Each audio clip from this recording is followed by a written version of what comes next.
Office of the Medical Examiner, Beatsville. Dr. Jack Hanman is speaking. How can I help you? Good evening, this is Kate Brooks. I'm not sure if you remember me. A few weeks ago, we talked about an article I'm working on. It's about your wife. I dropped by last Friday to speak to you, but you weren't working at the time. I asked the security guard to pass on a note for me. I would like us to discuss the topic of... I thought I had made it painfully obvious. For the last time. No! Please don't call me again and stop inquiring about my wife! Damn journalists. They don't let me work. God damn it. I'm not in the best frame of mind to record a lecture for my students now. I'm feeling completely broken. Where did I leave my meds this time?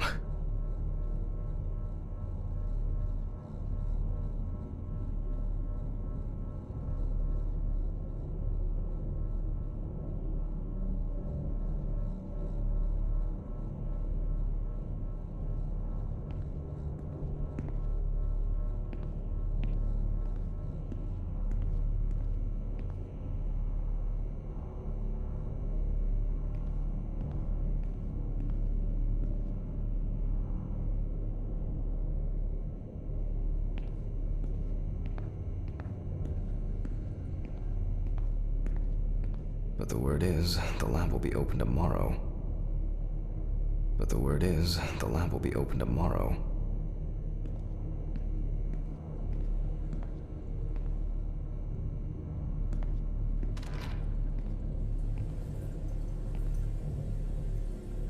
Okay, time to pull myself together. And get back to work. I need to set up the camera first.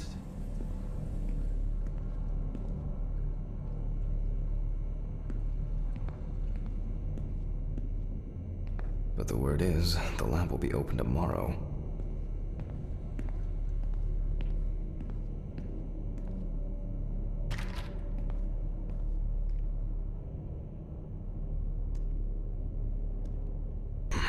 Now remember, Jack, don't forget, hit the record button this time.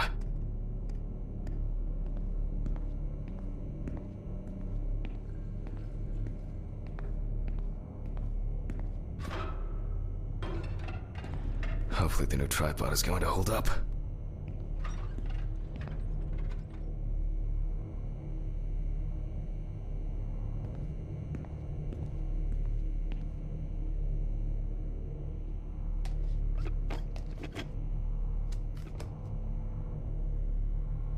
Now, I just have to get everything in frame. This should be fine. November 20th, 1991. Time, 8:43 p.m. Record...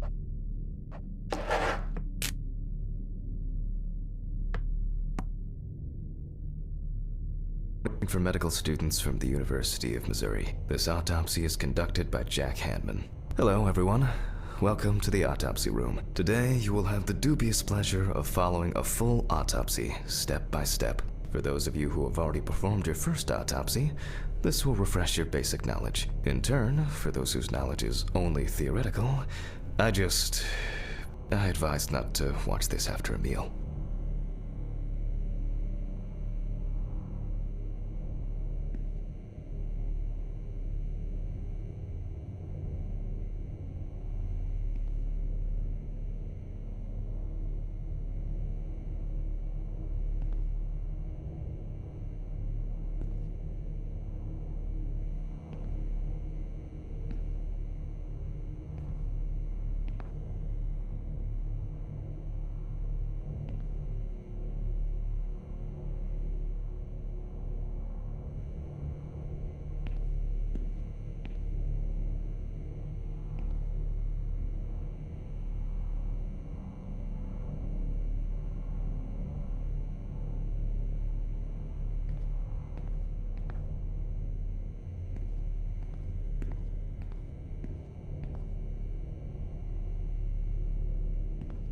In the process of revealing and securing forensic evidence, it is difficult not to interfere with the original condition of the deceased. Written and photographic documentation plays always wear an apron. Goggles are a must when the job is splashy. And in case of sharp accidents, it's worth having disinfectants at hand. It's true that you won't get ptomaine poisoning straight away, but if your liver or kidney aren't doing well, you may. In the process of revealing and securing forensic evidence, it is difficult not to interfere with the original condition of the deceased. Written and photographic documentation plays a vital role throughout the entire examination process.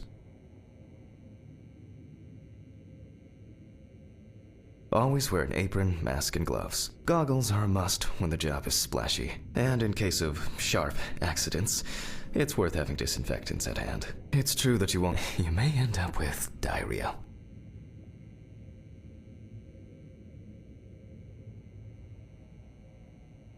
Diarrhea!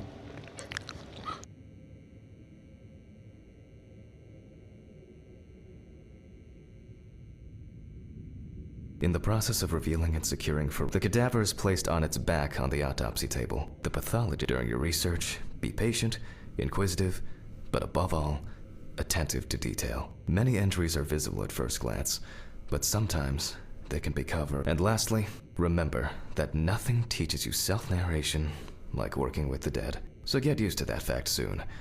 Everyone will think you're talking to yourself.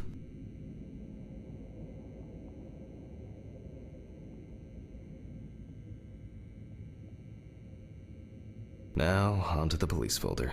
That will contain all sorts of pertinent information as to who the deceased might be and what potentially happened to them. So, let's take a closer look, shall we?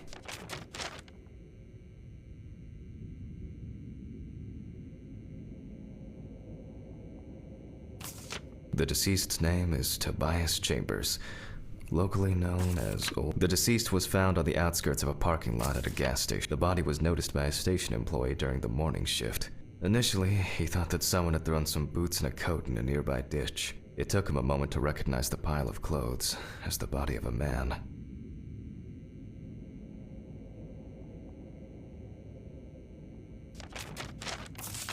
He worked most of his life at the local port dealing with unloaded cargo.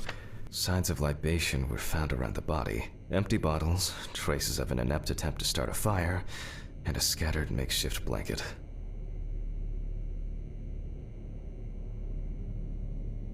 That's it. It's worth remembering the context around the scene of a death. This allows you to better interpret any traces found on the body. I shouldn't start the procedure without gloves.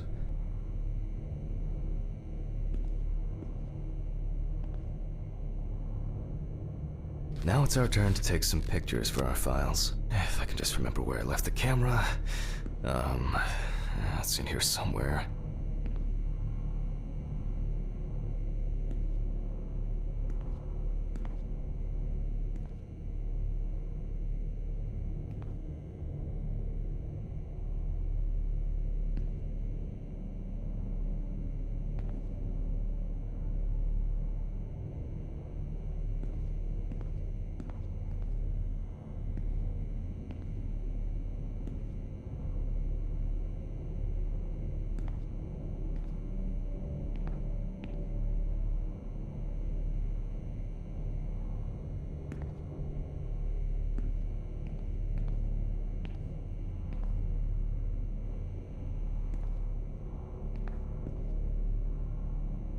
Aha!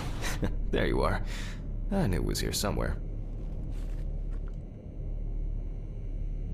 As I mentioned at the beginning, before we begin the internal examination, we need to document the cadaver and the condition it arrived in. We begin with a full body photo. Try and stick to the top-down rule, but this is not always possible. Let's keep in mind it's all about the legibility, not the perfect frame.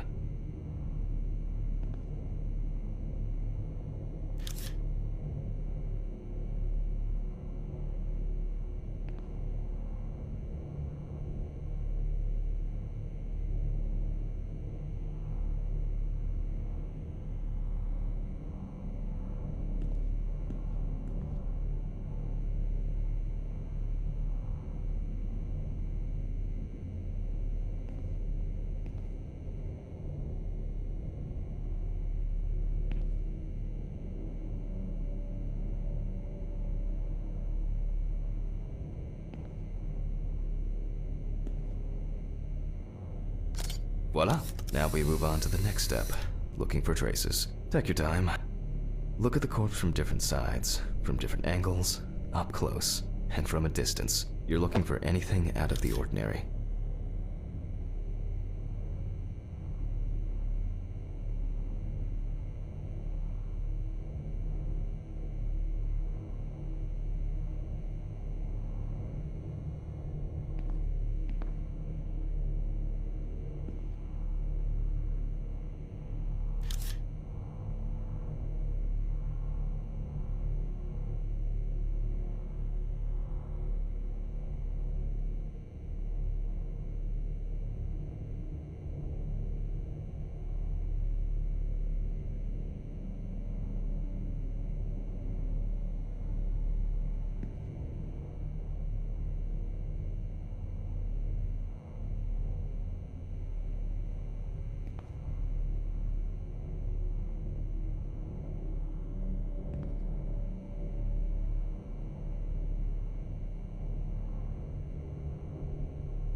Damn, his feet look dirty as a motherfucker. Some wounds in the feet and signs of frostbite, probably because the subject's shoes were too small.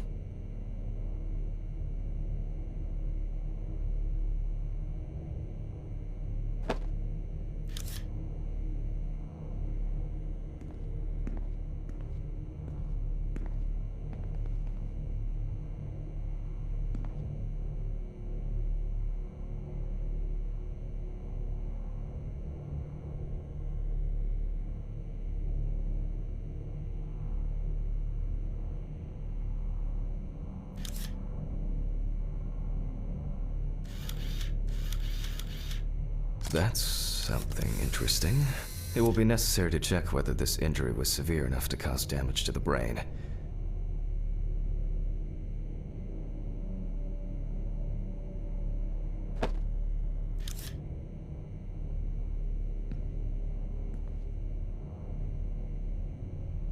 Hardened hands, worn out by physical work, and frostbite?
The boiler-healed wound looks old. I'll take a closer look later.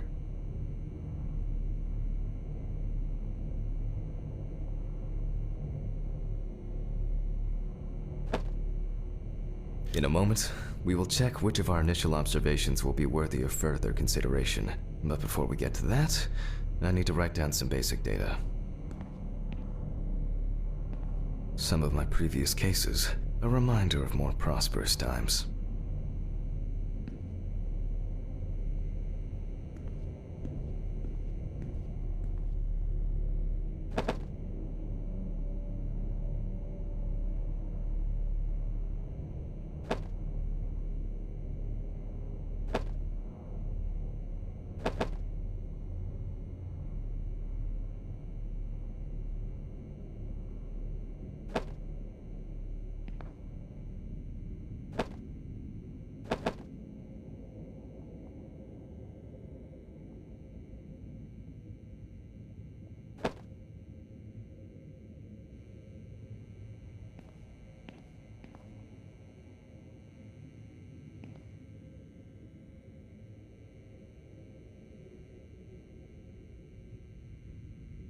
Scalpel, scissors, syringe, magnifying glass, knife.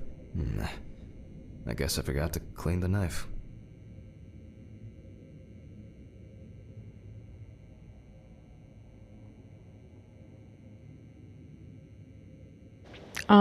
That's gross. Is that blood all over it?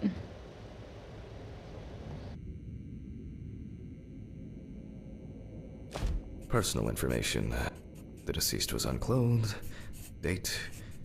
Okay, as you can see, I note everything down on previously prepared forms. Every pathologist must keep a detailed record of every step of the autopsy. This not only allows you to track the procedure, but also collates the results together, upon which you may back up your conclusions. So, enough of the boring prep. Let's begin by taking a closer look at the spots I photographed earlier.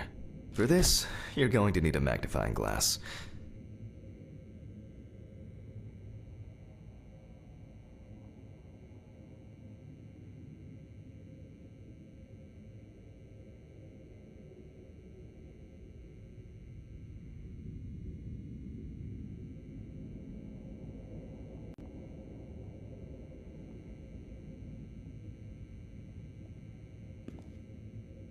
Scalpel, scissors, syringe, magnifying glass, knife.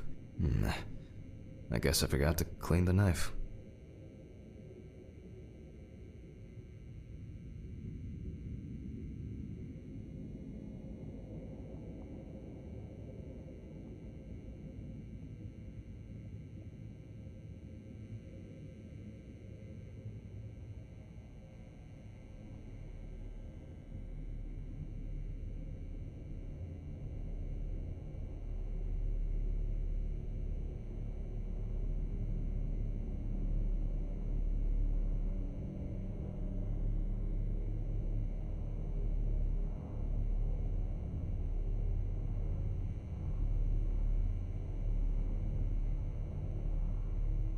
Scalpel, scissors.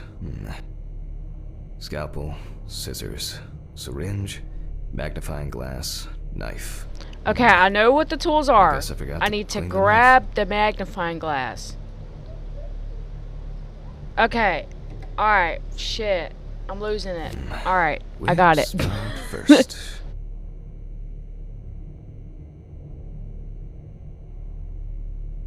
I can confirm the presence of ecchymosis on the deceased man's head. The appearance indicates the intravital nature of the wound. Add alcohol, which I can clearly smell, and this was an accident just waiting to happen.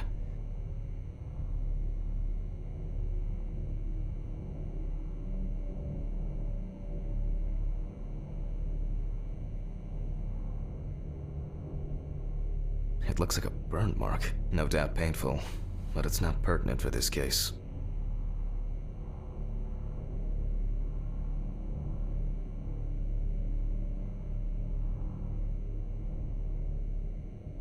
Here we can see frostbite on the fingertips. We can tell by the characteristic skin color.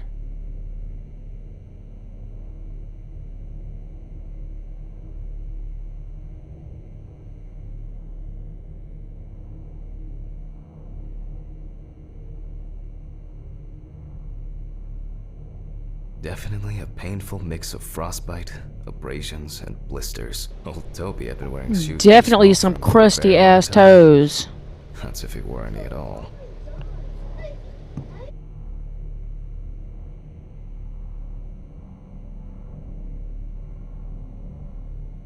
So far, there are a lot of superficial wounds, but only one serious injury to the head. Let's go back to our notes.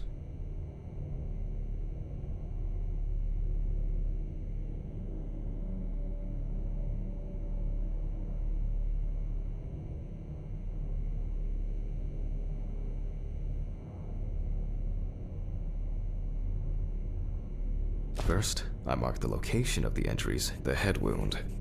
Definitely an important clue. This is something we'll investigate first. Even though this type of wound didn't contribute to the deceased's death, we're still required to record it.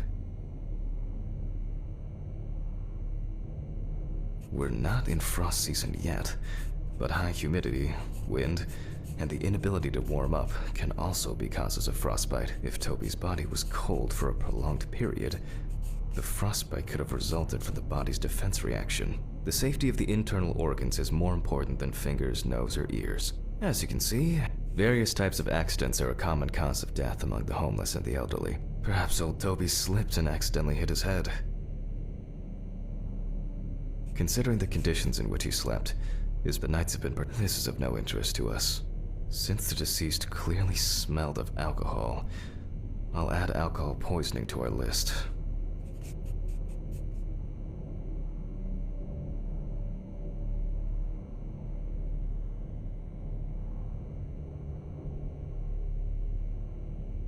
We still have one thing left from the basics: rigor mortis.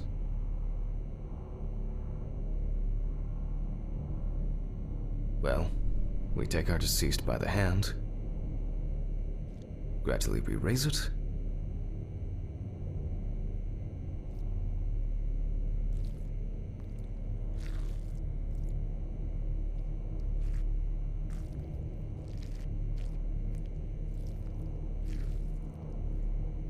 now let it go. As you can see, the hand falls loose. What's the conclusion?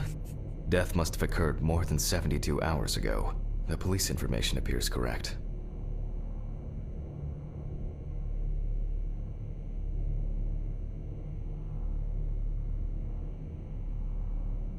Head trauma seems the most promising, so we'll start there. For this, I need an oscillating saw. The cut is made from ear to ear.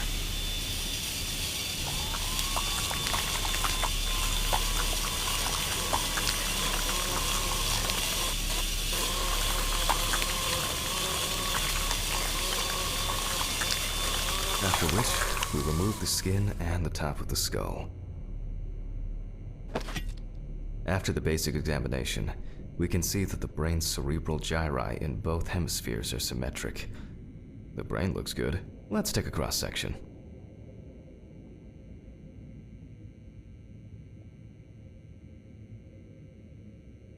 Some pathologists prefer to examine organs without removing them. However, for me, it's much more convenient to examine them on a board, which we'll do now.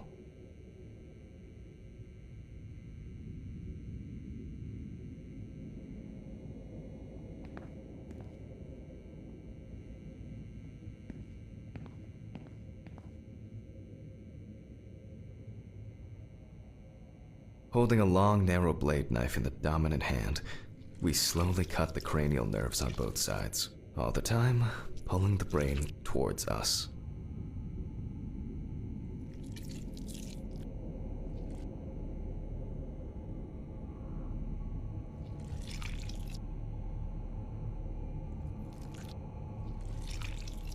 Pills. I need my pills. So far, so good. The hematoma seems to have had no effect on the brain.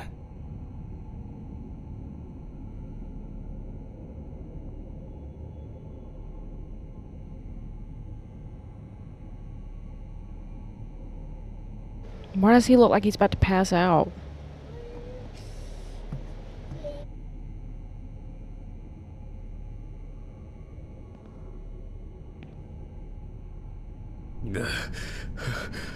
I can't. I can't. I can't. I cannot. I need pills.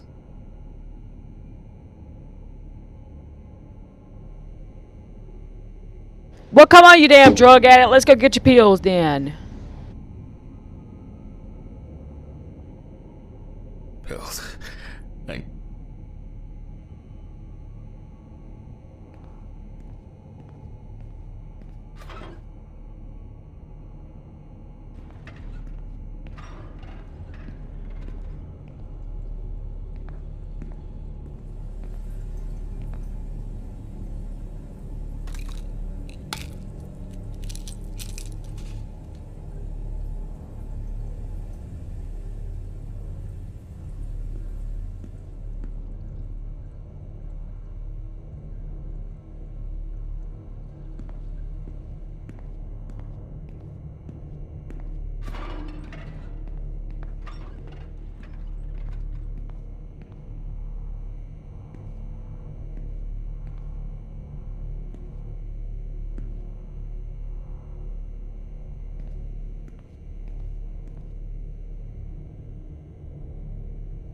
we can rule the fatal accident out as well.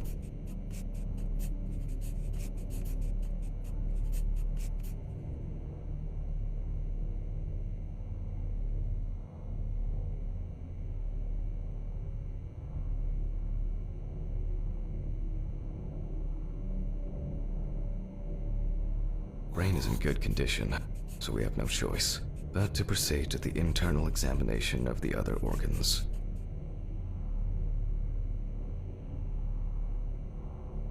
I grab a scalpel from my kit.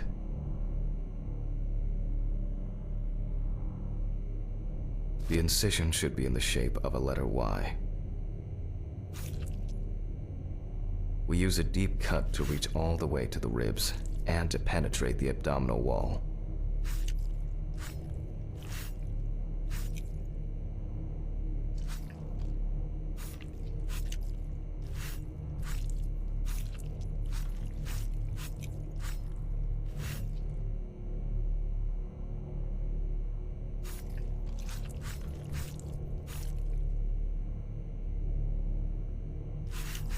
Alright, now we peel back and separate the skin.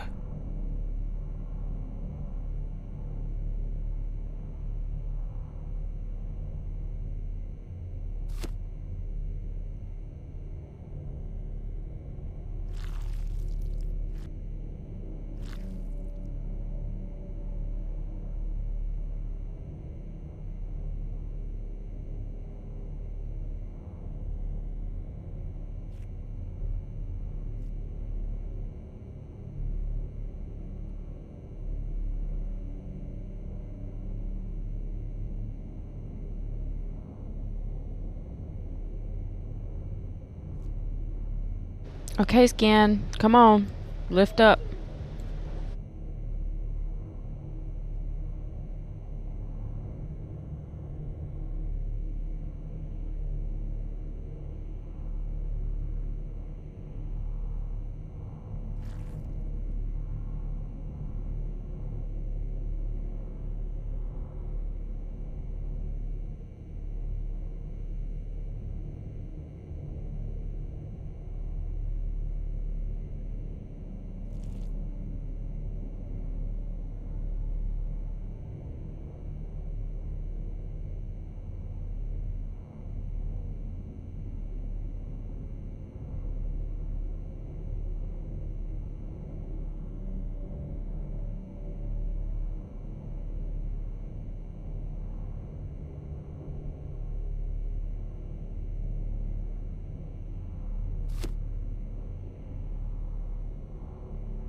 Does this piece of skin go back?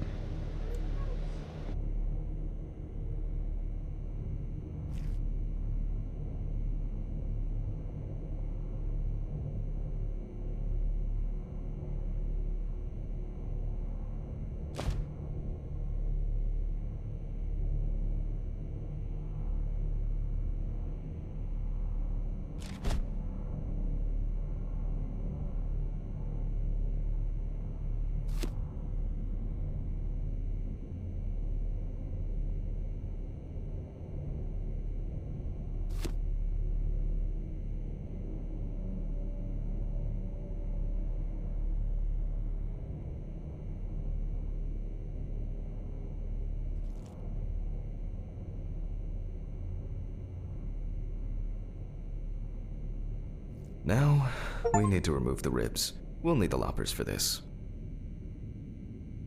Shoot, finally. Dang.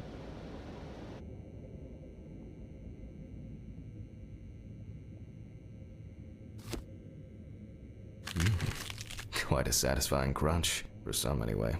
After removing the cartilage tissue, we instantly notice two things. Firstly, there is no congestion of the internal organs. This means that although the deceased was hypothermic, it didn't kill him. Secondly, the deceased smoked like a chimney. So, we should take a closer look at those lungs.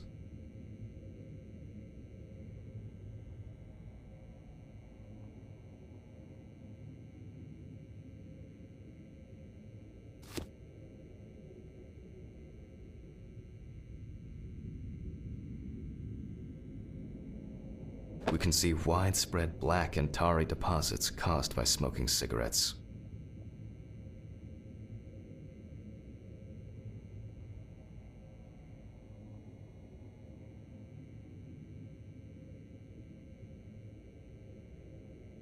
Despite the tragic condition of the lungs, they are not the cause of death.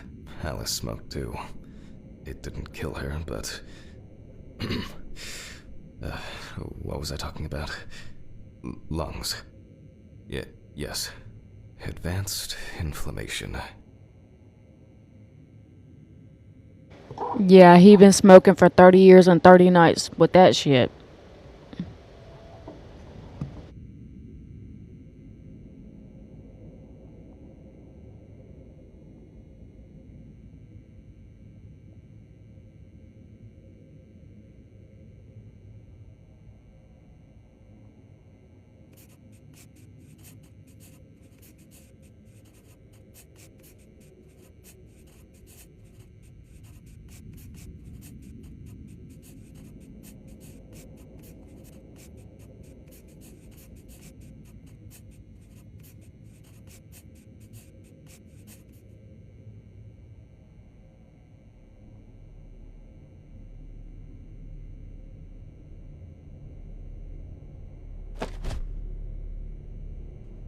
What now? The syringe. Now's a good time to collect some samples. Specifically 3. From the eye, the heart. 5 milliliters from the left ventricle should do it.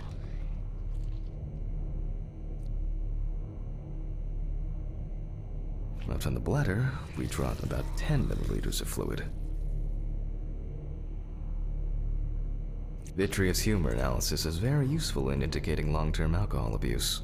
Now we take our samples to the centrifuge. But before I do that, I need to find my notebook. My dyscalculia means that I always double-check the settings. Please excuse me while I run and fetch it.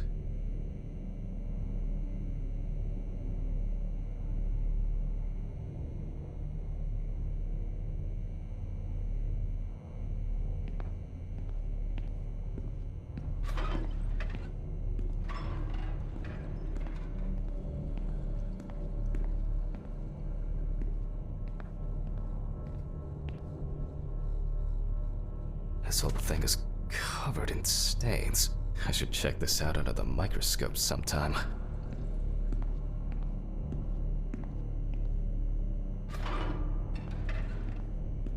Let's get back to the examination.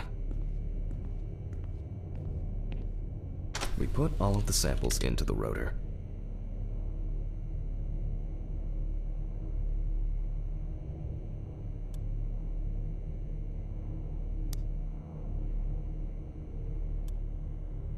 Now, we set the appropriate time and speed.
Okay, let's roll.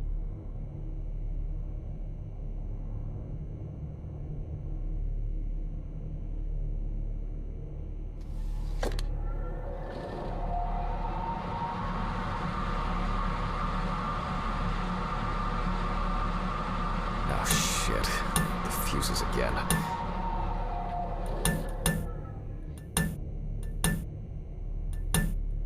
Where were we? Oh yes, the blood alcohol concentration. Let's see what we've got here. Everything's separated as it should. Our lab is closed until tomorrow after the last, incident. However, considering that Toby's favorite eau de parfum appears to be ethanol, I'm guessing the results won't surprise me at all.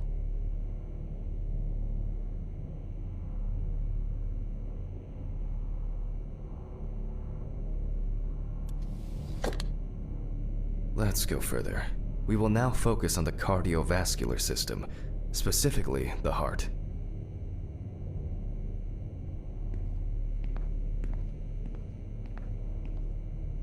We remove the organ and examine it closely. We look for dark hypoxic areas, clots, or other elements that stand out as abnormal.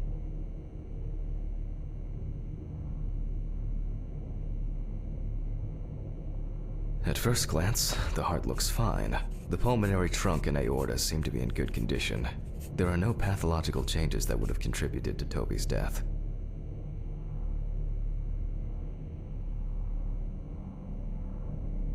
Now let's take a closer look at the stomach.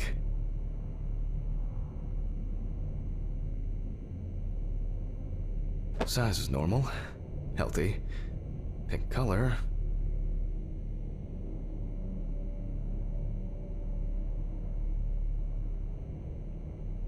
And as expected, the stomach has no major external damage. We must now cut it open and inspect inside.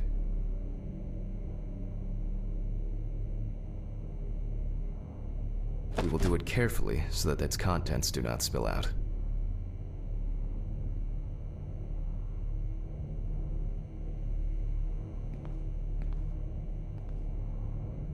We open the stomach along the greater curvature, from the heart to the pyloric end. Oh, I already feel like there's something left inside.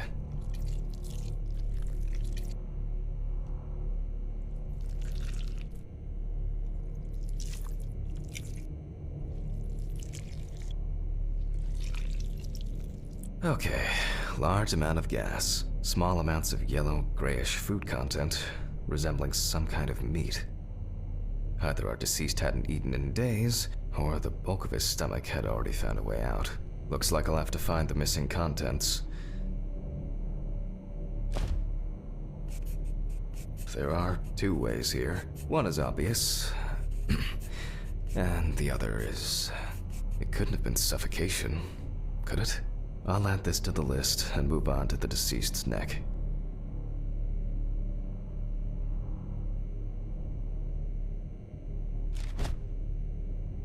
At first glance, the trachea looks normal. Same result as with the stomach. The external inspection doesn't tell us anything. This time we'll cut on a tray.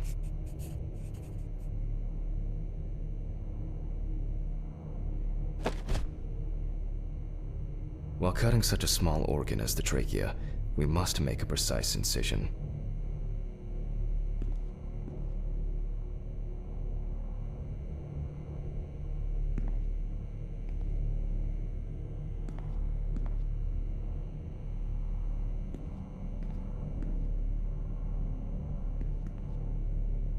To be able to cut with the very tip of the blade, we must hold the scalpel as we would a pen.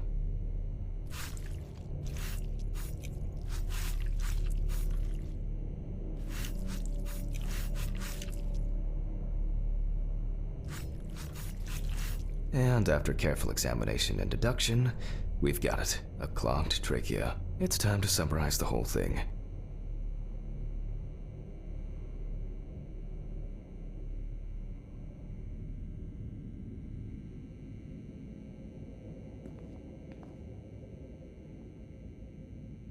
Based on the report and preliminary documentation, it's safe to assume that the deceased passed out after consumption of alcohol and then fell asleep on his back.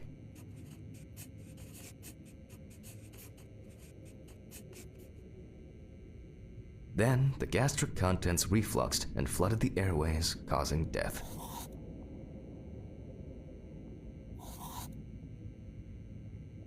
That's why we don't forget about the recovery position at dorm parties.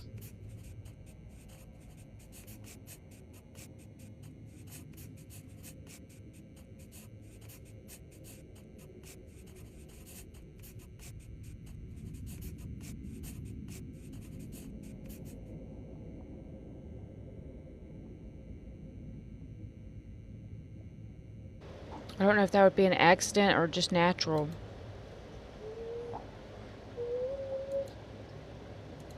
And now it's all Oh, clear. okay. The mystery is solved. But for us, this is not the end. First, the dead body needs to be cleaned up.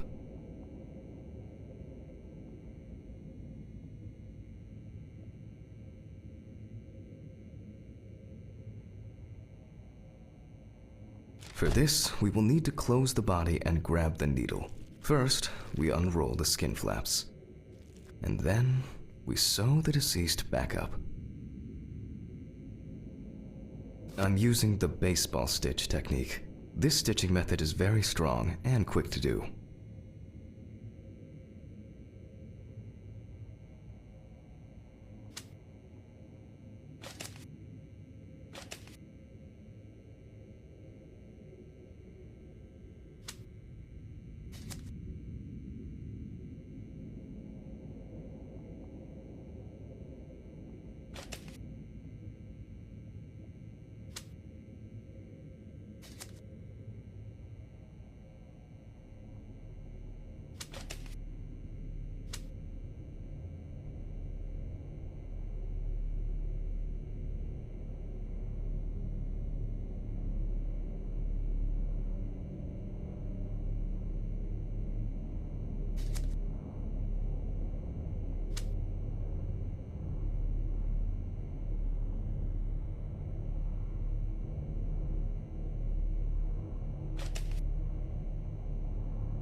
Wow, this stitching is very sloppy.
Beautiful.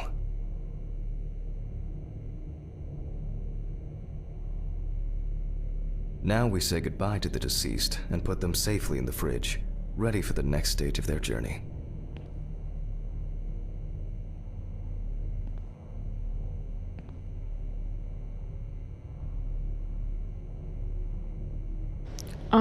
What about his head? His head's still gone.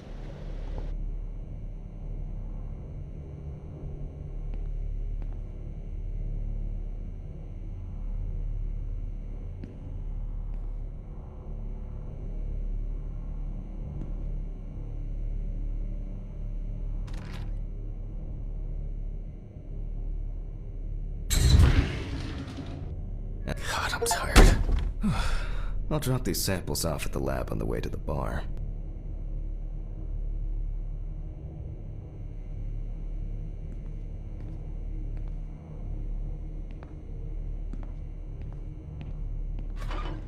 I'll call Steven. I don't feel like drinking alone today.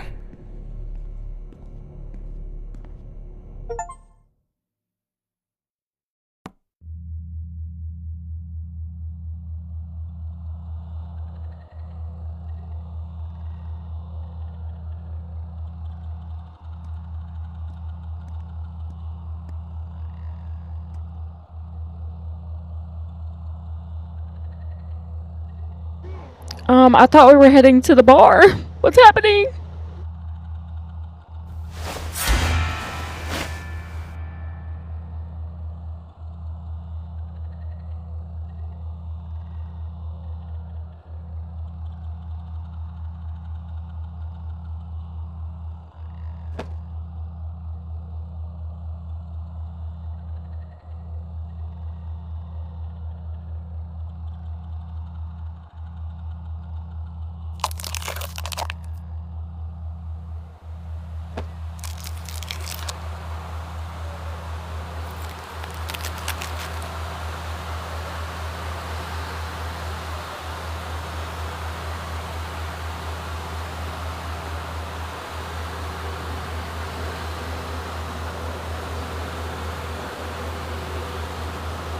Boy, what the hell is going on? I'm scared.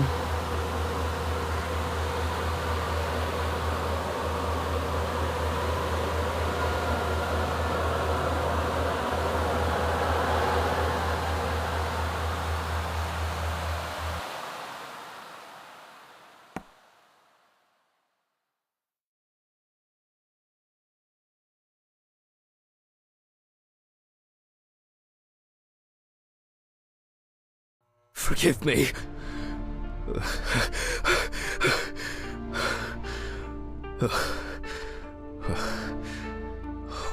What?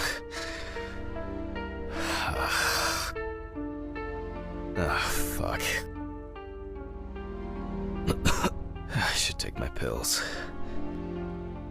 I mean, what a mess. He's got fucking noodles by his bed, just beer bottles all open, underwear.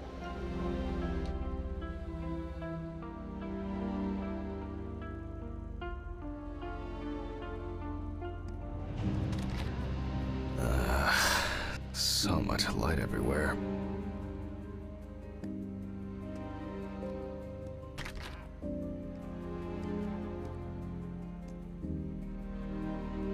It's a shame this won't help with my hangover.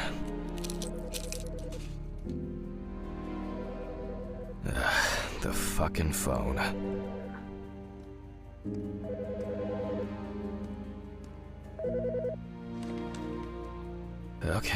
Okay. I know I'm late. I'll be there soon. It's not like the dead are impatient. Jack, no. Alice? Who is this? It's Charlotte Graves. Oh. God, I'm sorry. I didn't recognize you. I thought it was work calling. It's okay. I hate it when work calls me at home, too. How is everything? We haven't talked since... you know. Well, there are good days, and there are bad days. What can I say? At least I can hide away at work. Well, you always were the most comfortable in the dissecting room. Listen, I have an unusual request. Okay, how can I help? It's nothing serious. I just wanted to ask, do you have any pictures of Alice? Maybe one where the two of us are together? I'd love to have something to remind me of her. I guess. I'm not sure. I'll look through her things. Thank you. I'm sorry to trouble you with this. All this can't be easy for you. I'll get through it somehow. I've been meaning to sort through her stuff for a while. Have you asked Steven if he has anything? Yes, I spoke with him this morning. He said he gave everything to their mother and that I should ask you. I see. Jack, I know you're trying. That you cope somehow. Steven's there for you. Although, well, we all know how he can be. wanted to reminisce about Alice. Talk? I really should go now. I overslept, I'm late for work, and I still have some errands to run on the way. Oh. Okay, sure. Sorry to keep you. I'll look for something and send it over. Thanks for the call, and bye. Oh, do you have my address? Not on hand. You'd best remind me again. 292 Browning Lane, apartment 432, Johnson City, New York, 13790. Got it. Thanks. Thank you. It would mean a lot to me. Just miss her so much. Yeah, me too. And that's okay. Really, no problem. Thank you. Take care, Jack. You too, Charlotte. It was nice to hear you. Well, that was a bit unexpected. I should probably find something to send.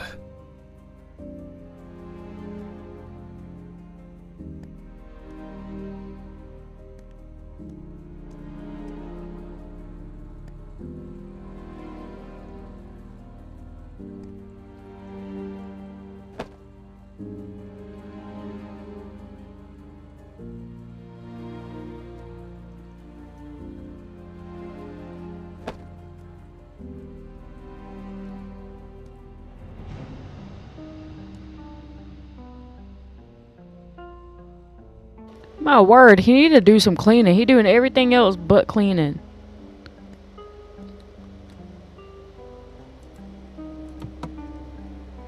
Alright, let's see if we got some photos in here. Yeah, that looks good. Alice and Charlotte in Amsterdam. It would be better if Charlotte had this. It deserves to be on display and not hidden in a drawer.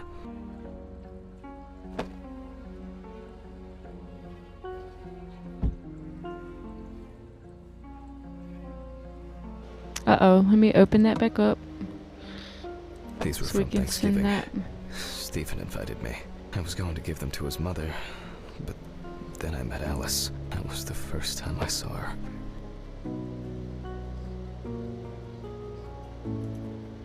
Oh, okay. I guess we're not gonna send it. What's these?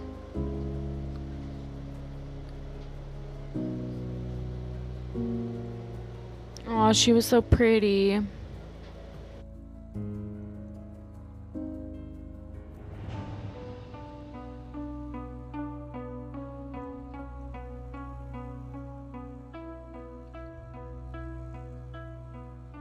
It's been almost a year.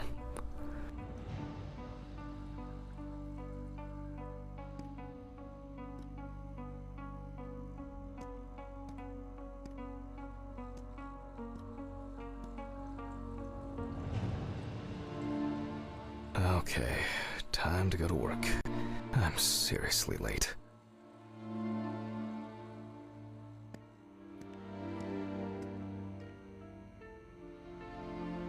No shower, no brushing teeth, nothing. Just straight to work.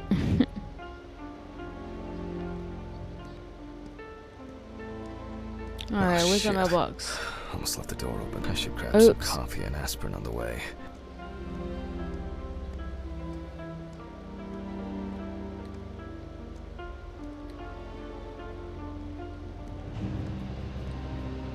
Wait, where's the aspirin? Are we gonna grab it? Oh, never mind. Oh, let me shut the door.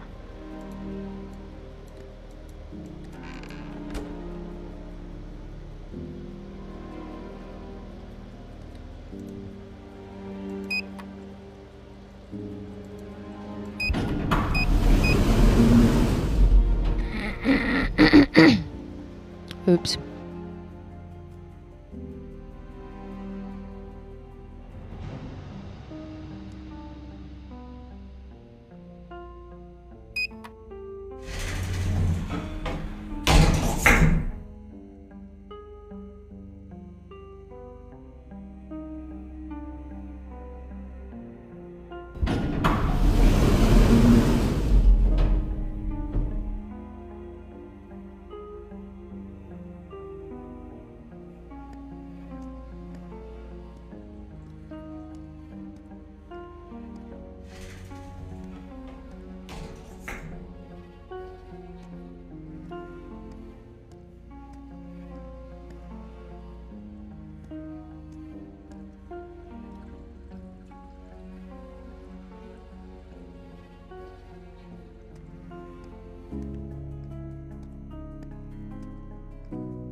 hope this helps, Charlotte.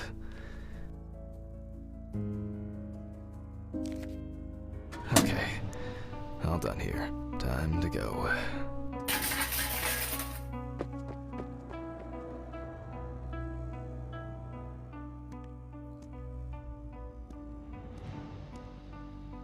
Ah, damn, I forgot my jacket.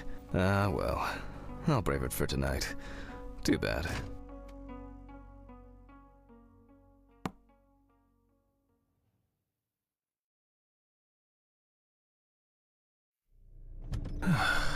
Nice and fresh. At least it's peaceful here.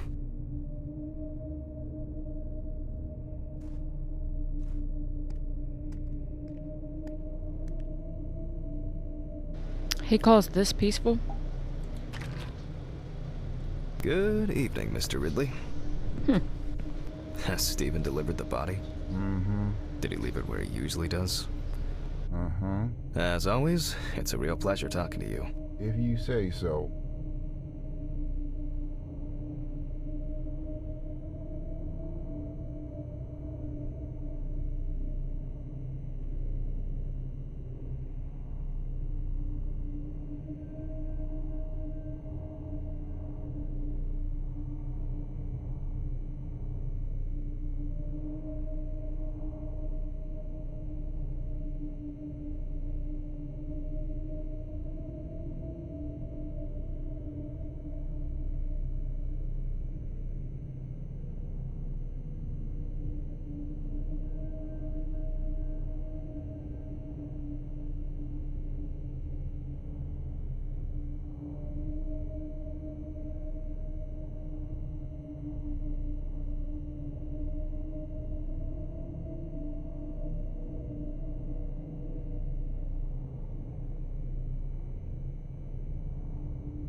Some corpses have more personality than this guy.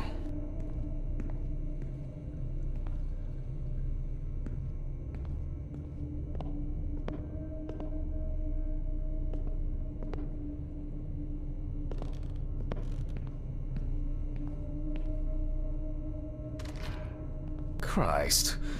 Who leaves the window open in the middle of November?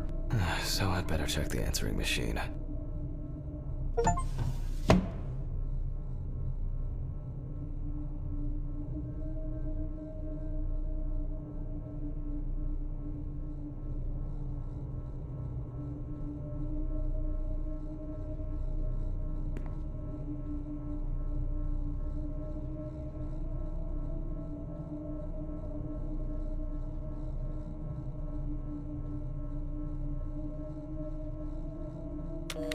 Hi, Jack.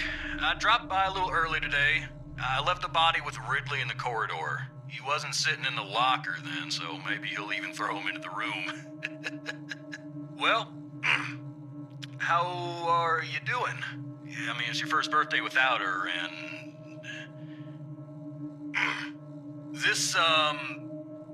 I still have a hangover, and you know me, I run to the John like the neighbor's fucking dog. You know, today I slipped on his shit again. That fucking furball. He always has to shit next to my car. Anyway, I can't come over in the evening, but we'll catch up on the weekend, okay? Bye. I almost forgot. Charlotte called me this morning. She asked about you, so answer your calls, Jack. This time it's not a reprimand for being late. That's par for the course. I wonder when this clown will learn to look under his feet. Birthday. I actually forgot it was today. Alice baked me muffins like these. Maybe later. Okay, joke's over. Apron, gloves, and get to work.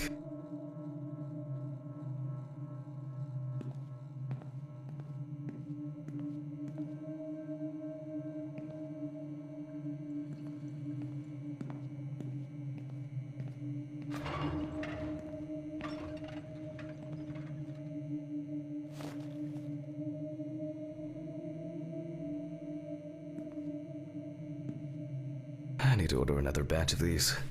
I've got to remember to do that later.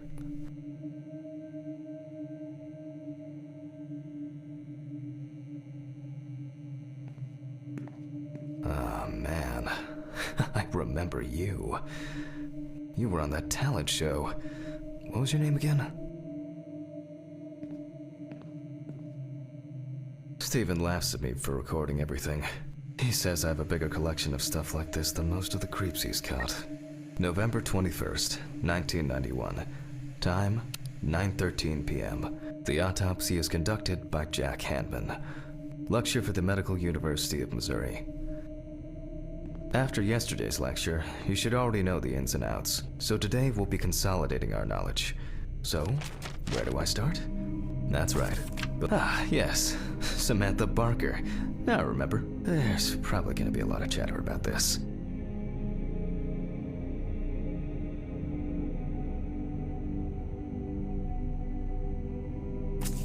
When questioned, friends admitted that Samantha's after her first album became a commercial success, the deceased was found in her own apartment, in a semi-recumbent position on an armchair. During the interrogation, a friend of the deceased admitted that Samantha found in her own apartment by police patrol.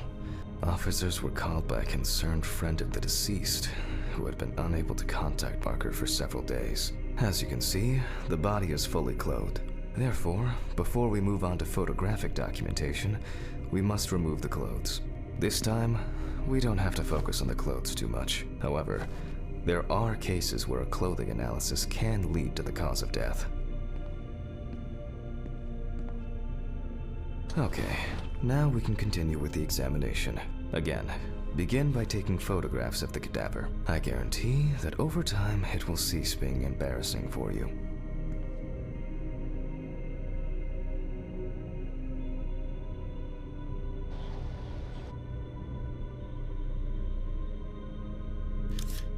First, we photograph the whole body.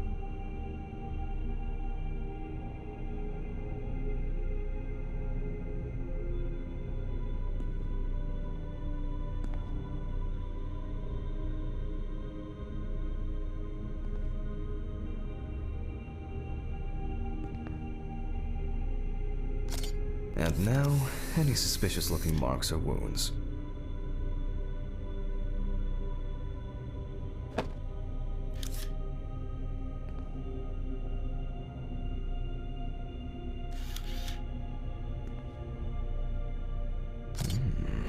Yes, I've seen this many times.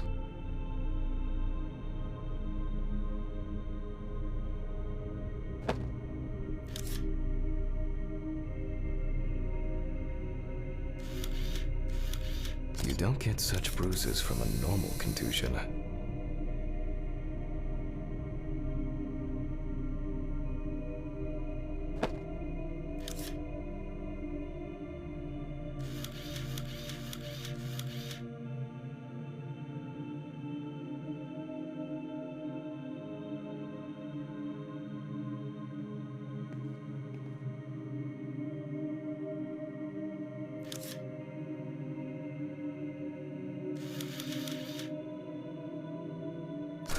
Well, there's even more here.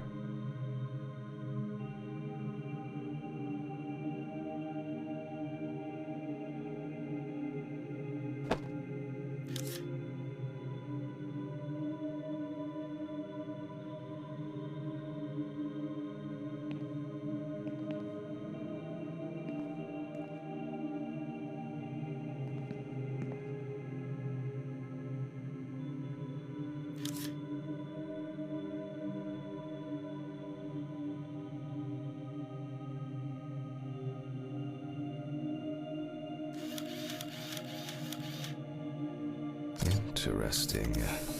Wow, it looks like she was strangled. I need to investigate this.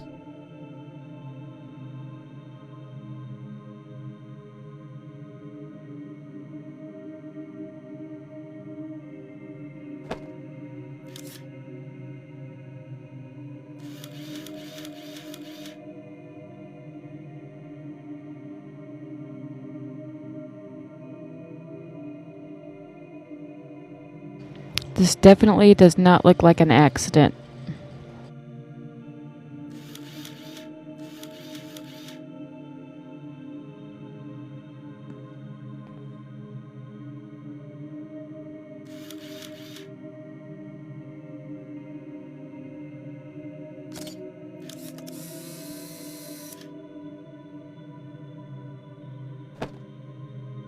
A few we will need to look into here.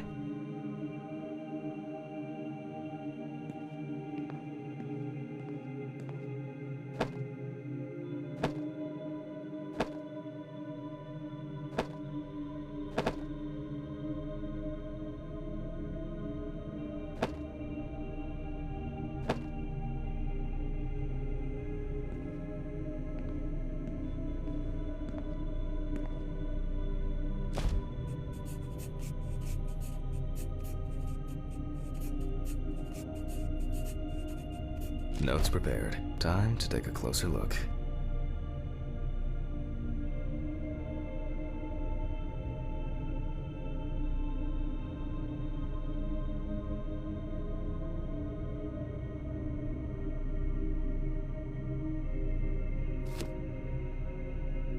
The number of bruises suggests that there may have been some kind of tussle.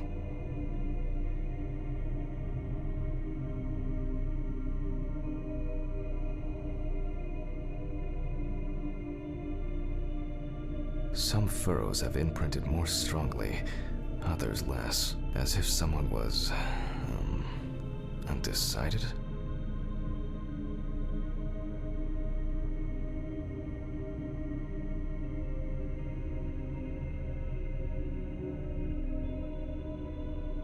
Such bruises are caused by either a very heavy blow or by some internal issues.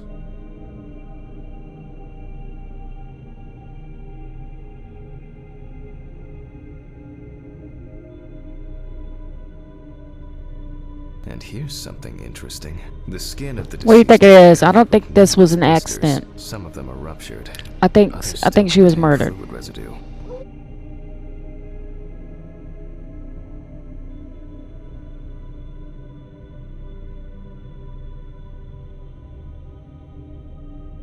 More numerous blisters.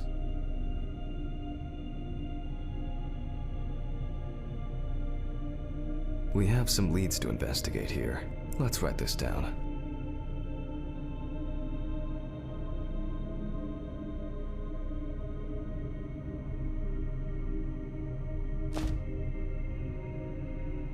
On the neck, given the condition of the deceased, it's difficult to tell immediately whether the bruises... Currently, it's difficult to say whether the bruises were the result of a beat, although it's easier to have abrasions on your feet. But the number and size of the blisters suggests that it's probably a matter of barbiturate poisoning.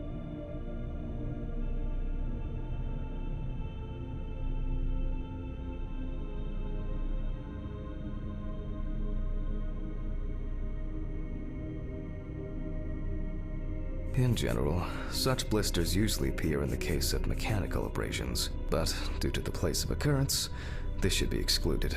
The most likely cause of such skin changes is the high concentration of barbiturates in the body. A severed spinal cord. Examination would, after exam to be checked, I'll add barbiturates to the list of necessary tests. Given the testimony of the victim's friend, I add alcohol poisoning to the list of potential causes of Miss Barker's death. A blood test will no doubt quickly verify that hypothesis. But first I'll check for external traces. For this we use the good old UV lamp.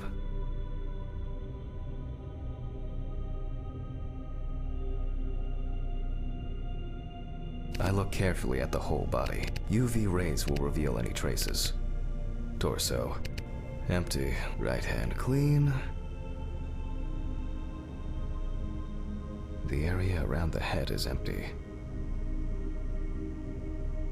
Legs, there's nothing here.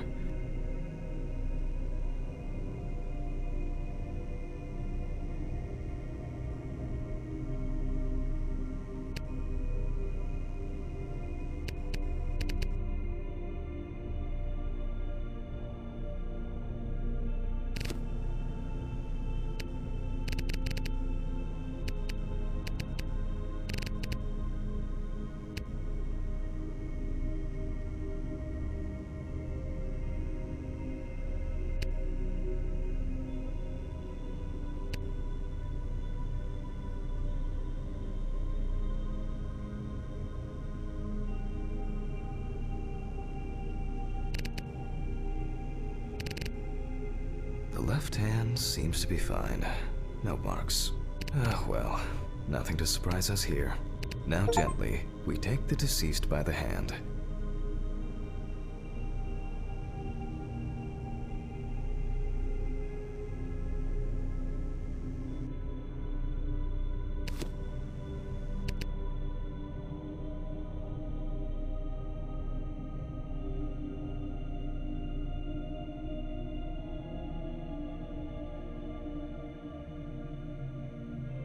And we check for rigor mortis.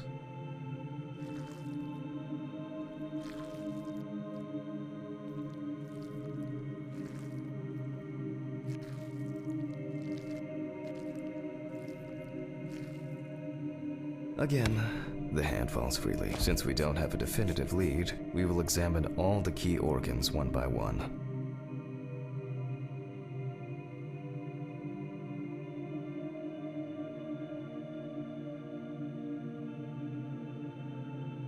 So, I'm starting the internal inspection.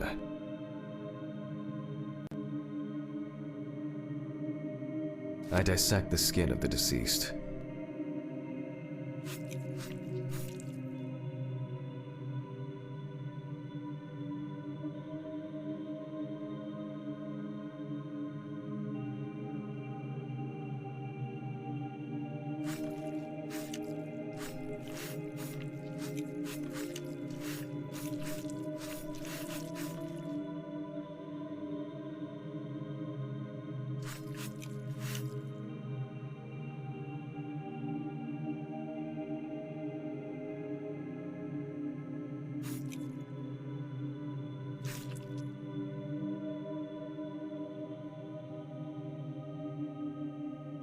And I proceed to deflect the skin flaps. Compared with yesterday's body, the deceased has only trace amounts of adipose tissue. Now for the ribs.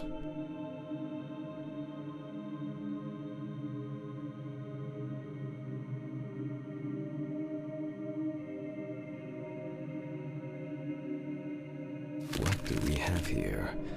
Or rather, what don't we have?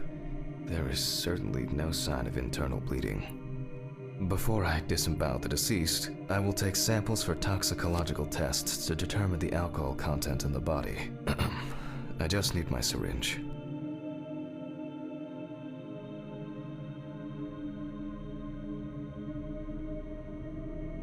Just to be sure, I'm taking samples from 3 organs: the eyeball, the heart, and the bladder. Analysis will rule out, or confirm, alcohol poisoning as the cause of death.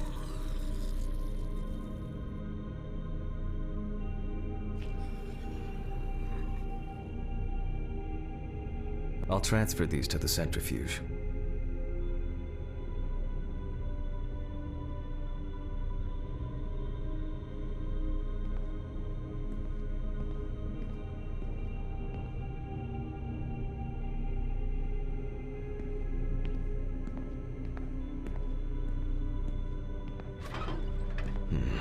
What was it? 15, 70, 10, 75? Numbers have never been my strong point. It's probably why I regularly forgot birthdays and anniversaries. I'm lucky Alice What the always fuck? forgave me. What the fuck? Who is that? Who is that? Oh, I'm so scared. I'm so scared. Oh my god.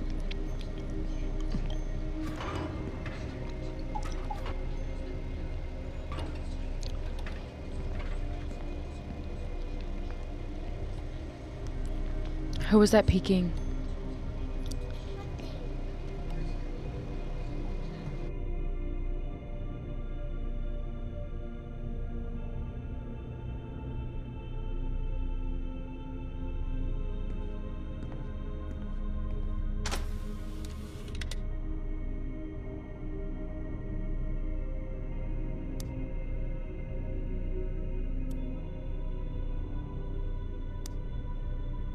Gently does it with this old thing. Handle with kid gloves.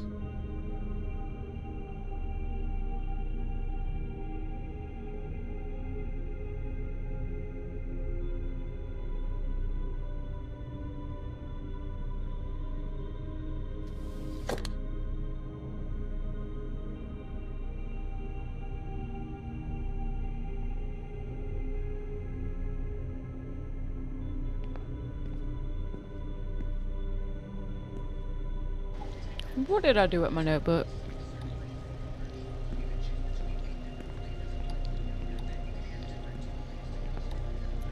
Let's see. Oh. Alright. 15 minutes. 70%.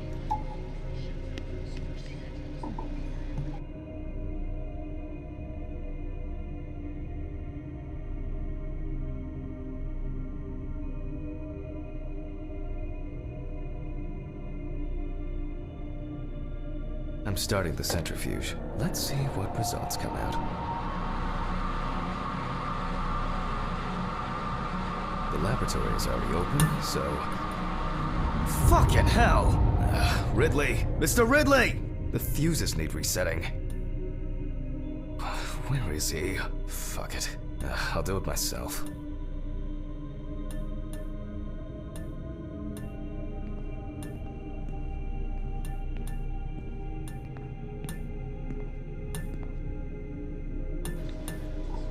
I am so scared. I don't even want to walk out there.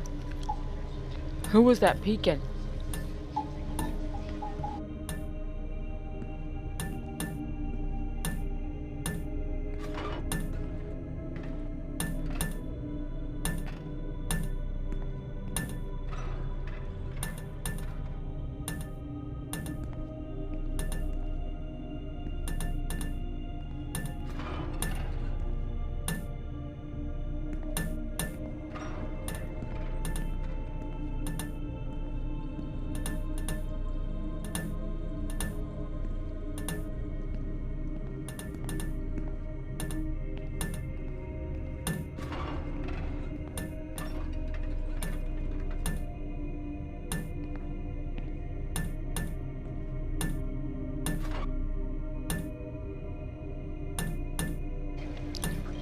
So I have to go in the room that scary person just went into?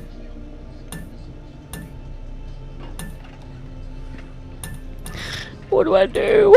I just want to go home.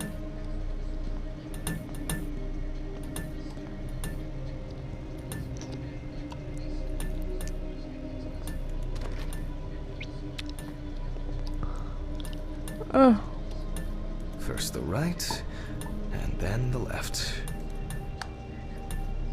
Your other right, Jack.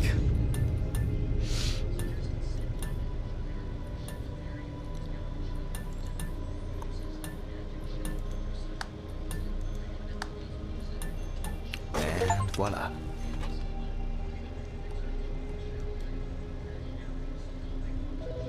Oh, for fuck's sake. Can't I work in peace?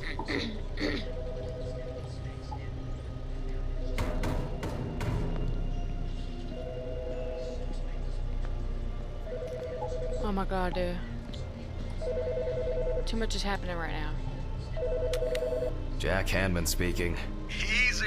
I still have my gloves on, and I'm over here Steve. touching everything. Sorry, man. This place is falling apart, and Ridley won't even lift a finger to help. You just can't work here. Did the centrifuge trip the fuses again? Yeah, eventually everything's gonna go up in smoke. Look on the bright side. It's a free cremation with your autopsy. Jesus, stop it. That shit pisses me off. Okay, sorry, Jack. Anyway, I'm calling to ask how the autopsy's going. Soon there'll be journalists sniffing around for info, so we'd best be ready. I'll whiz through this in a couple of hours. It doesn't look like a complicated case to me. More of a formality. The report will be available in the morning. Sounds great. Thanks. Phew. How's your head? Well, my head seems better than yours. On the way to work. Holy fuck. What? What's happening? Quiet. A 3-car police convoy was involved in an accident near Pete's Bay Bridge while transporting prisoners to Orleans Parish Prison. At the moment, we do not know the exact number of victims or whether any of the convicts escaped. However, the scale of the accident indicates a large number of victims, possibly even fatal ones. Police are on their way to investigate the incident and secure the area. We know that the injured prisoners are on death row. The police were to transport them to their execution, which was to take place tomorrow morning. Many of them are very dangerous criminals. We will report on the matter on an ongoing basis, so stay tuned with us. What? Was, Steven, was Red Pete one of the passengers? He was, wasn't he? What if he survived? Jack, I have to go. They want me on site. What if he survived? I gotta go. Talk to you later, okay? Fuck. Calm down, Jack. Pills. I need my pills. You heard him, Jack. A serious accident. Lots of victims. He's definitely dead.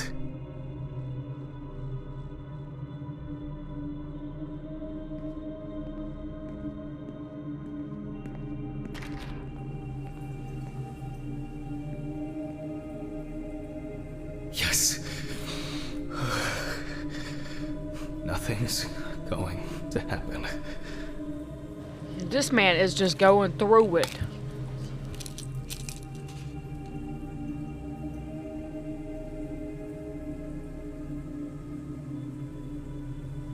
Christ. I've got to get back to work.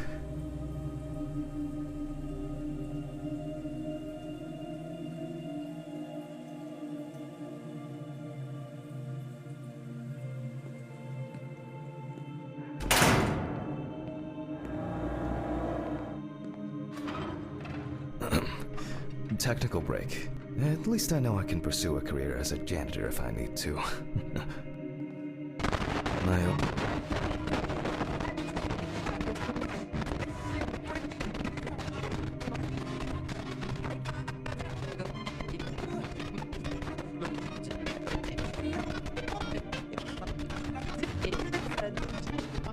Alright, let's see if we were able to get anything out of this piece of crap.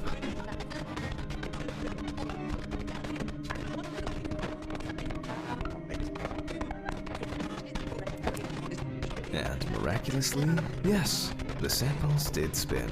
So we're just gonna ignore the fact that the radio's blaring music.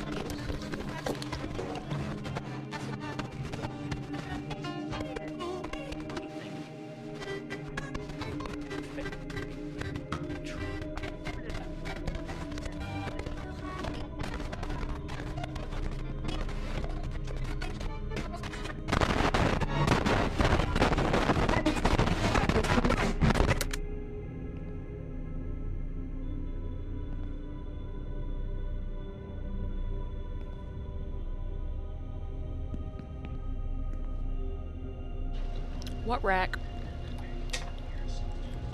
I cannot find the rack.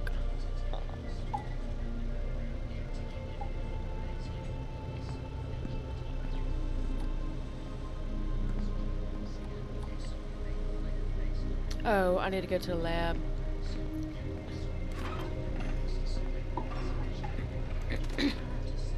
All right, let's load this up.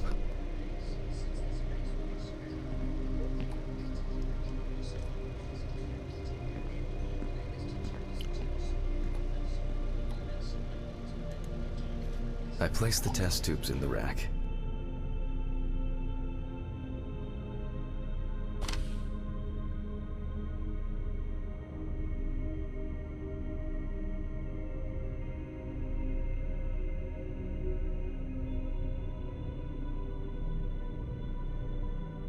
Now, just take 5 milliliters from each.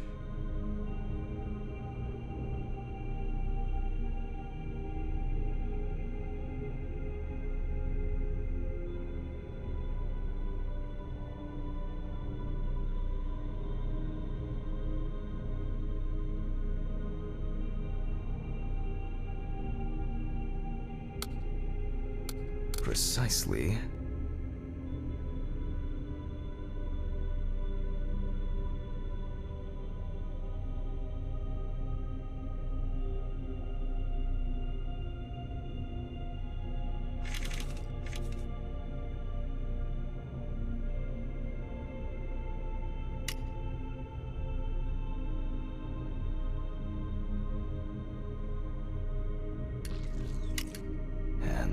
next?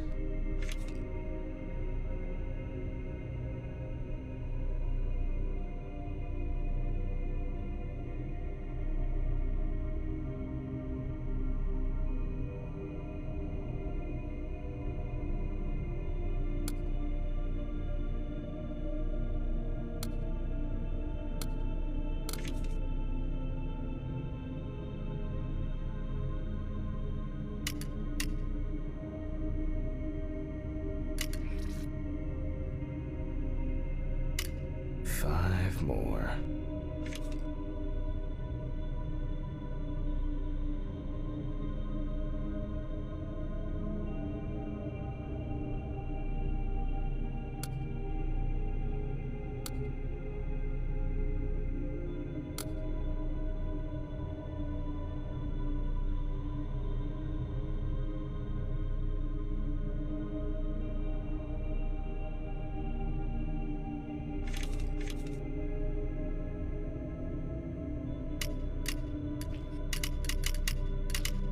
We put the prepared sample into the machine.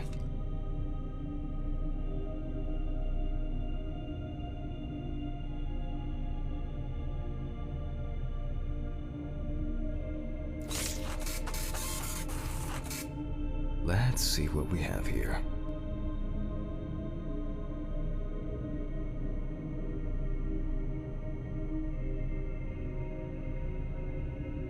The results indicate that the deceased did consume alcohol shortly before her death. However, this is not an amount that could cause poisoning leading to death, just slight inebriation.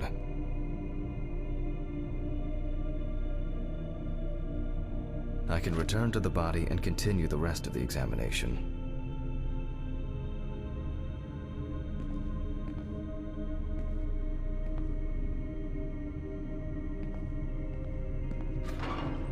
The chromatograph results show that we can eliminate alcohol poisoning from our list of potential causes of death. However, remember that alcohol can affect the functioning of the entire body. It disturbs the heart rhythm, accelerating its rate, and dilutes the blood, which may result in more severe bleeding in the event of an accident. Also remember that alcohol affects the metabolism of drugs in the liver, which I'll now look at in more detail.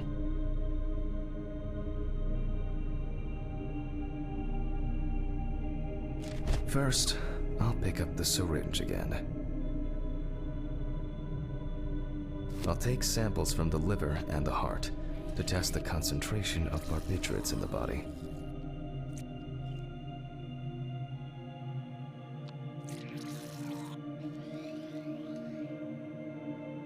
That's enough.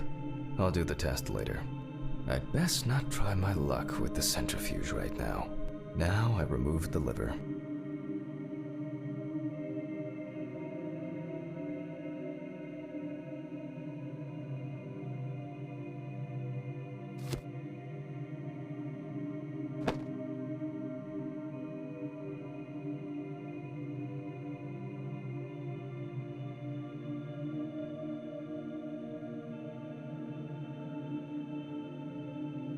Lesions. However, it is slightly enlarged. Perhaps it's a slight inflammation or drug-induced damage. It may also be the result of the deposition of substances from drugs. Let's check the weight of the organ.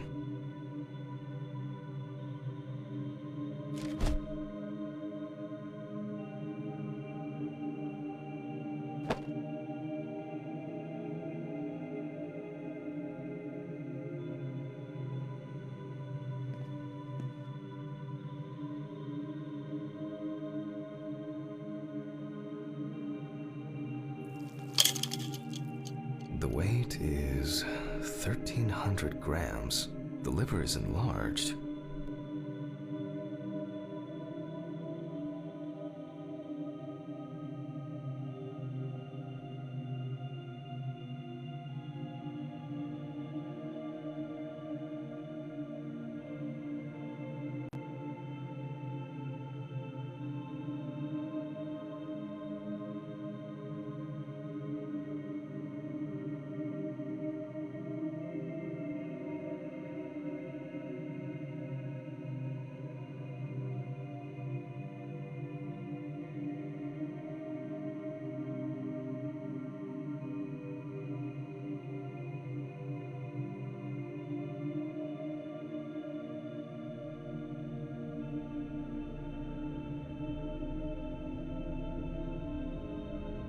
I'll move on to a cross-sectional study. Perhaps the enlargement is the result of early cancerous changes. The blade glides through smoothly. I don't feel like I'm encountering any changes with an unusual structure. No steatosis or cirrhosis. The liver is actually quite clean inside.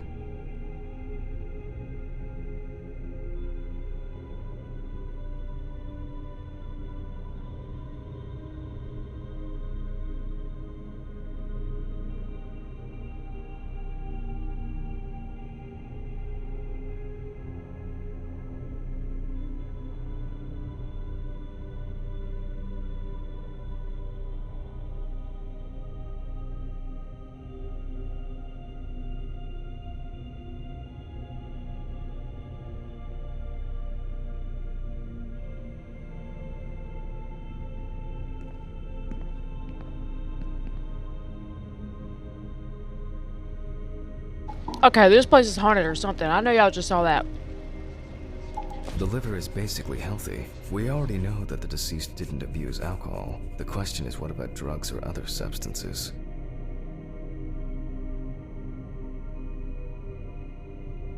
I move on to the heart.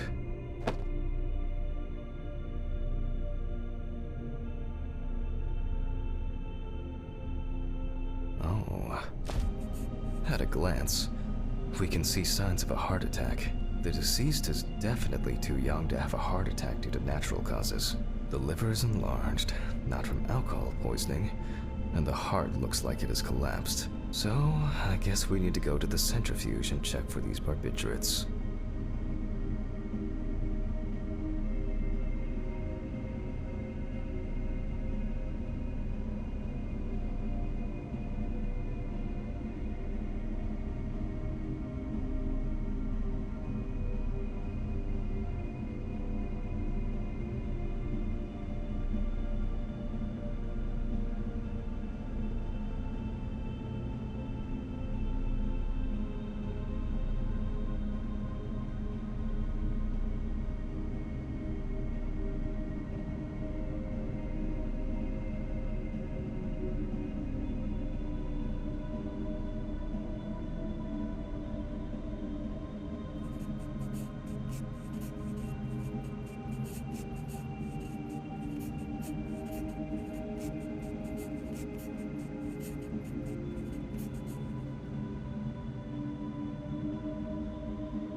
I wonder how she was able to get hold of these drugs. The last time I saw this kind of poisoning was a few years ago. He was a middle-aged guy. He took his medication and forgot about it. So he took another pill. He forgot again and took another one. And another one. Until he took the last one. That's why it's better to have amnesic drugs in boxes labeled with the days of the week. This sort of thing rarely happens anymore. Doctors tend to prescribe benzodiazepines. They are safer, but still shouldn't be combined with alcohol.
We close the centrifuge and pray that it doesn't trip anything again.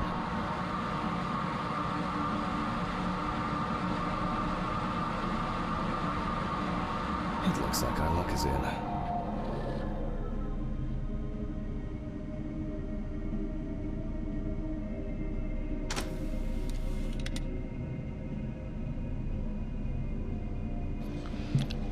Yeah, I definitely need to keep my eye out on whoever's been walking around out.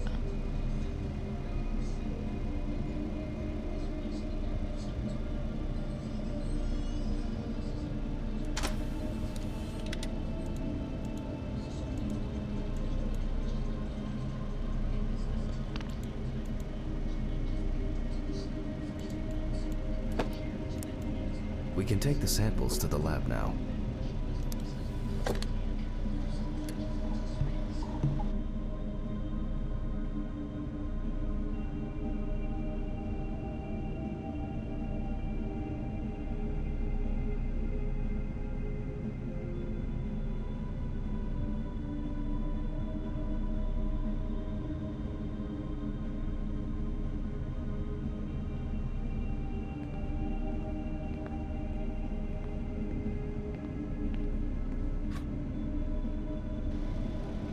Alright, let me make sure nobody's out there. I mean, they don't really seem to hurt anybody, but I'm still scared. I don't want nothing to pop out in front of me. Okay, 2 samples this time. 6 milliliters each.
Well, let's see how much of it we find.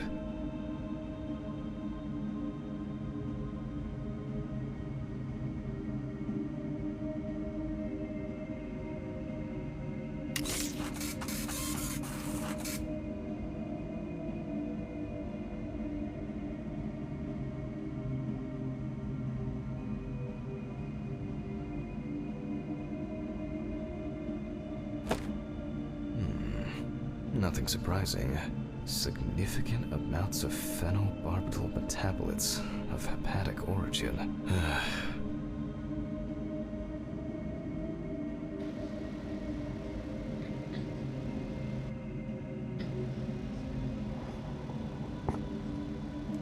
Well, Looks like I'll have to check the contents of the deceased's okay. stomach.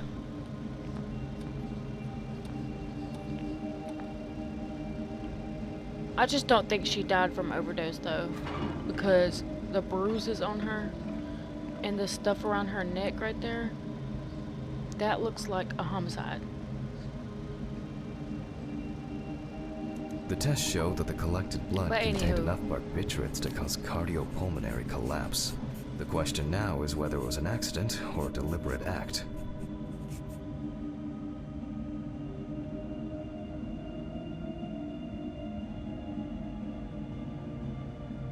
I'm proceeding to examine the stomach.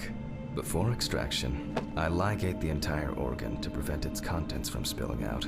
Okay, I'm now cutting out the organ, which will move to the board for dissection.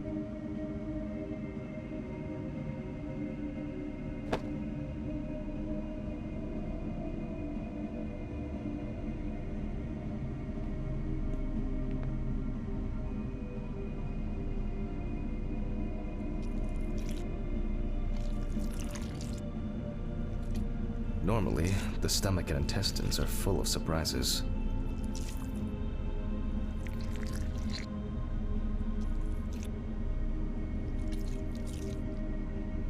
But not this time. We see remnants of undigested food and a dense mass of pills. You don't take this many drugs by Wow. accident. She's got a whole bottle of Lortabs in her stomach.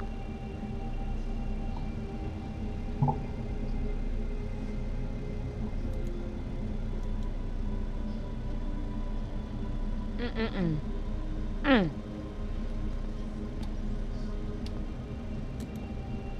Length and width normal. No obvious pathological changes. Undigested drugs found in the stomach of the deceased. The direct cause of death was probably an overdose. I'll check the rest of the organs, and then the nervous system. Lungs are normal, no lesions. The victim was probably a smoker, but was unlikely to be in any serious danger. The deceased's trachea is normal. Complete patency. No food or fluid.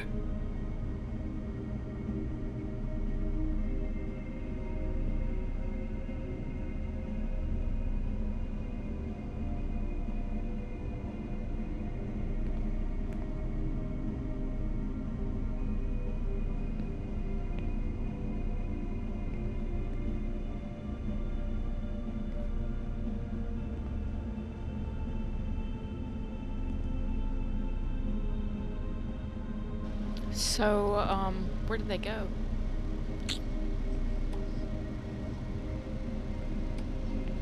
Are they in the lab?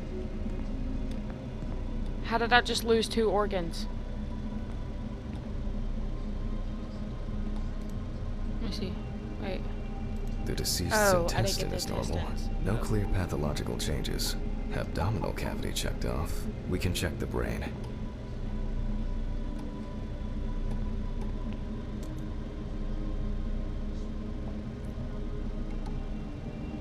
I make a cut to open the lid of the victim's skull and remove the brain.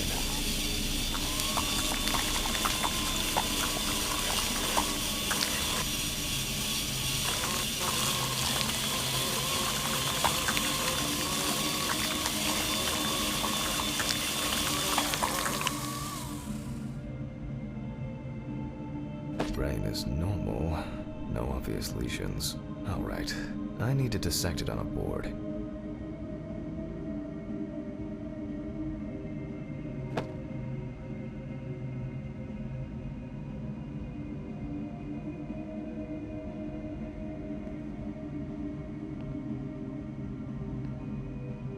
Using a knife, I carefully cut through the brain tissue.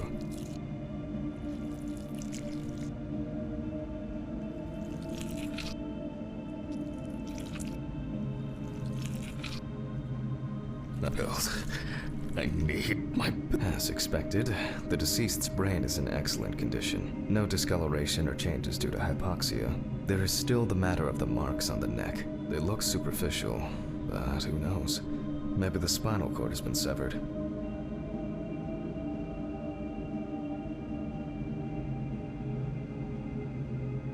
I need goggles and a saber saw. I think the goggles were in the desk drawer.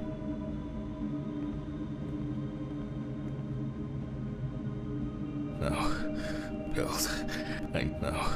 No.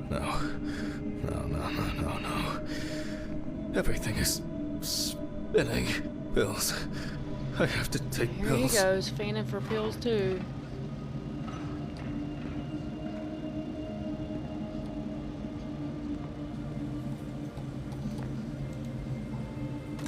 Hey, I took about 10 already.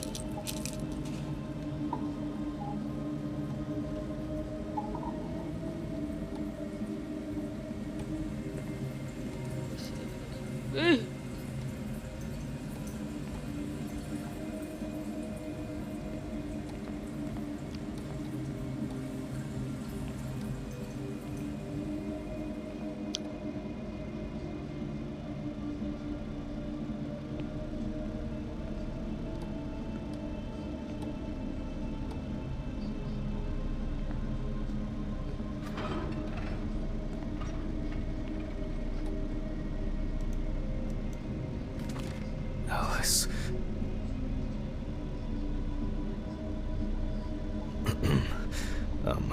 Saw. I mean, saw. Oh, I know. I probably left it in the basement after its last cleaning. Oh no, we have to go down to the basement with that creeper walking around.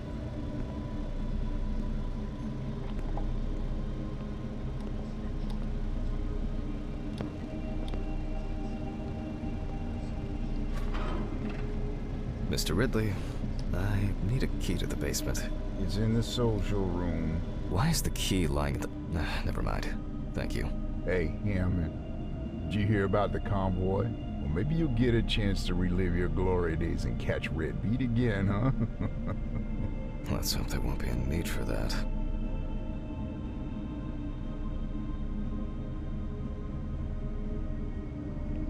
If only he could put that much enthusiasm into his work. I get the feeling that searching through this rubbish is more pathogenic than working with corpses. Please, may this be the last trip.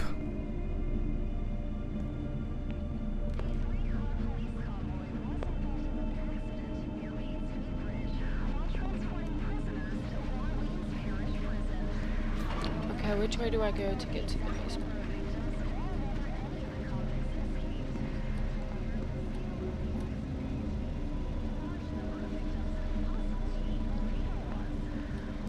Would it be through here?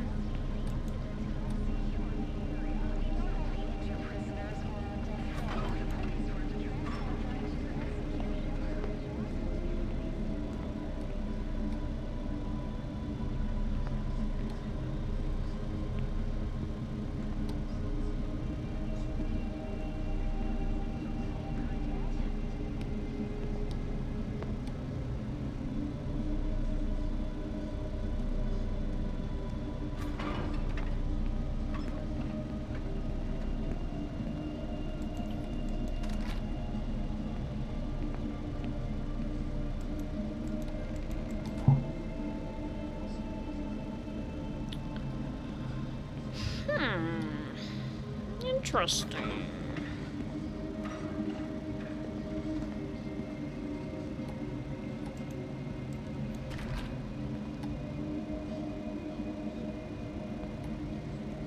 I wonder if I have to go back this way.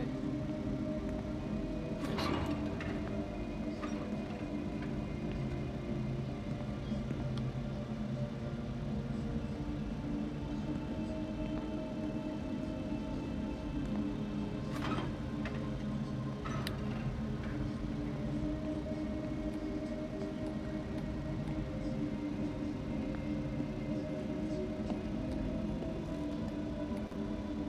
Where is the freaking basement?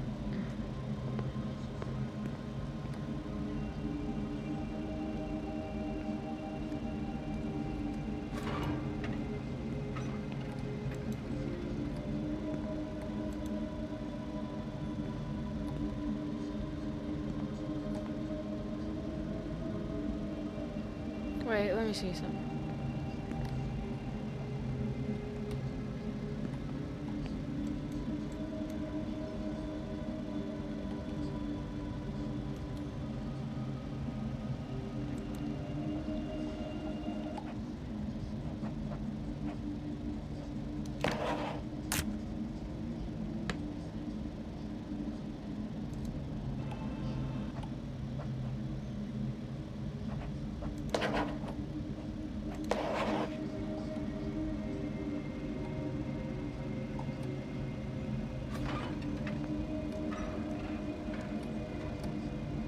Or if I can look it up.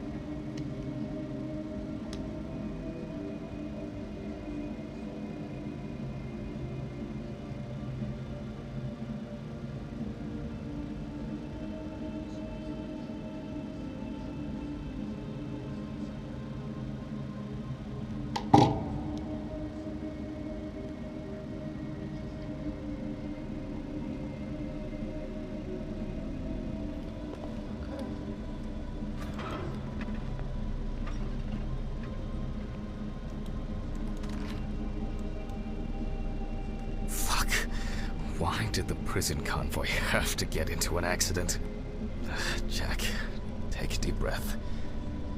deep, pleasantly cool breath.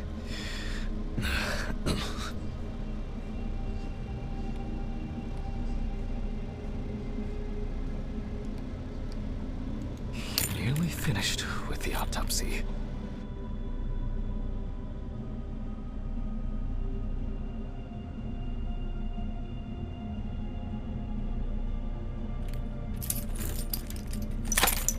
Then you can go home and rest.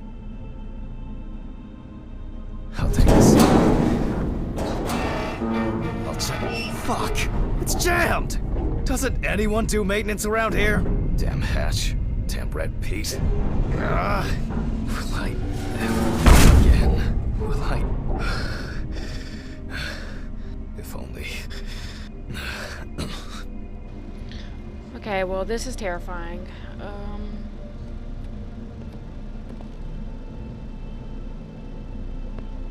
Where's this all?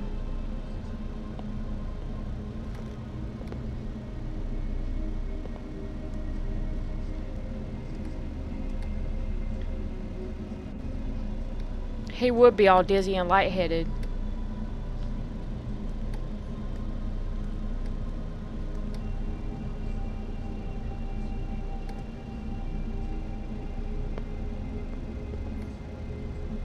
There we go.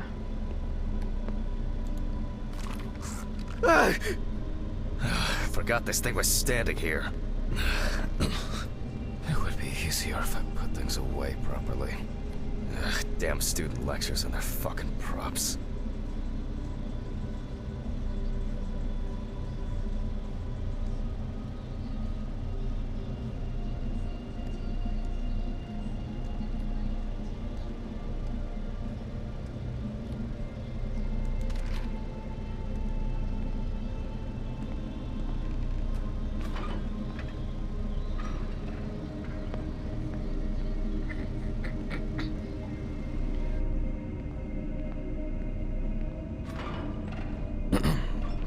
Sorry for the short interruption. I hope you all took the opportunity to grab some coffee. And now that I have everything I need, I'll move on to revealing the spinal cord.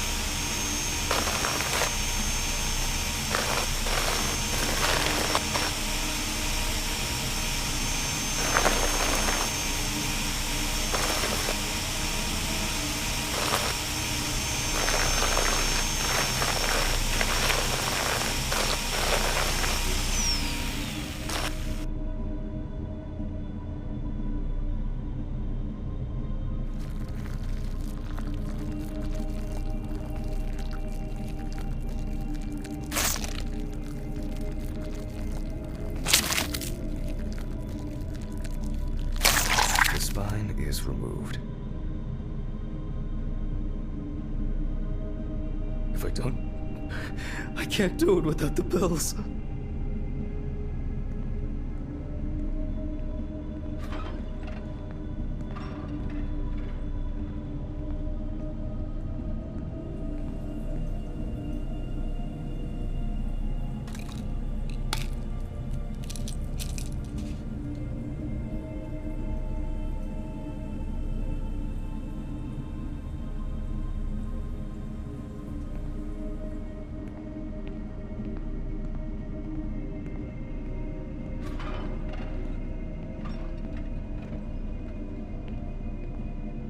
I can see that the spinal cord was not severed. This shows that apart from the marks around the neck, hanging didn't negatively affect the condition of the deceased.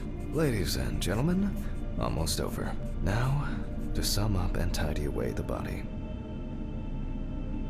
The direct cause of Samantha Barker's death was a heart attack resulting from an overdose of barbiturates.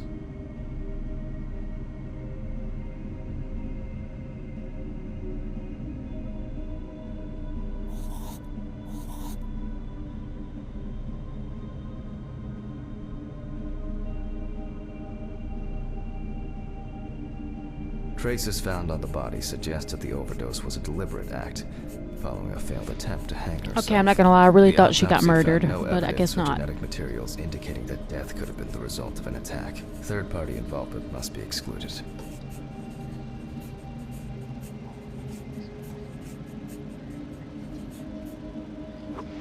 I just don't understand why she has so many bruises all over her.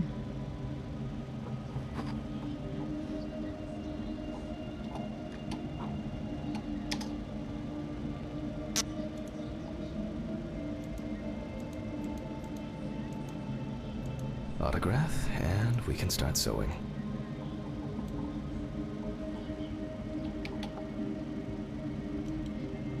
In the 1950s and 1960s, the use of barbiturates for suicide was actually quite common. I think it was most talked about after the death of Marilyn Monroe.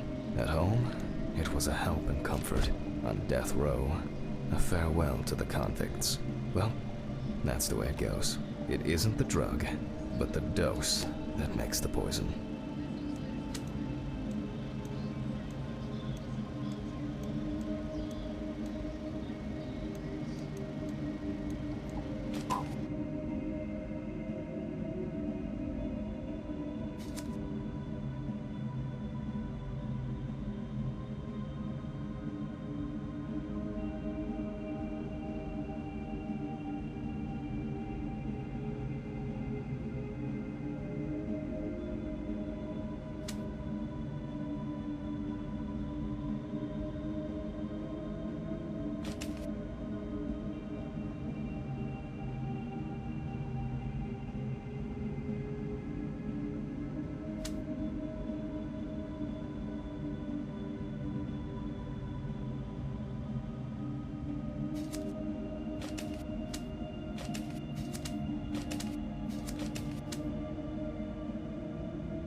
That was way better than the last one I did. Well, we're done for today. Thank you for your attention. Okay. Place the body into the fridge and close it.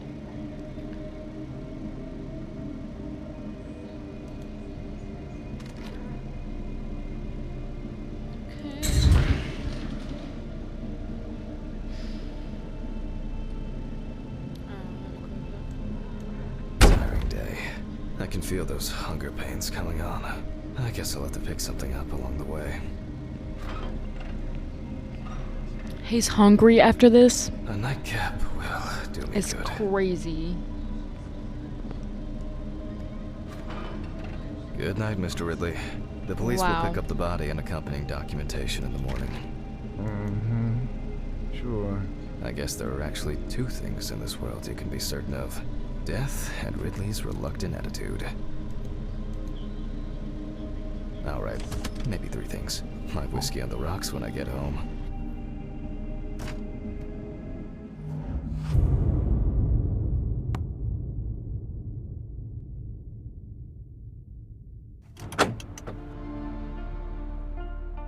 So cold. I guess I should have brought my jacket to work.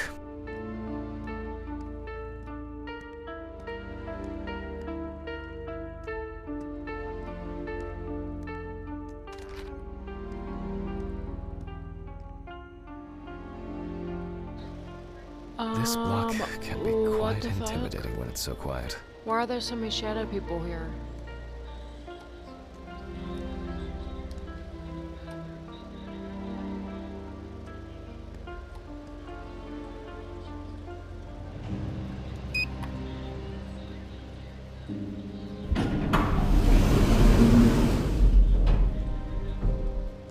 Come on, let's go home.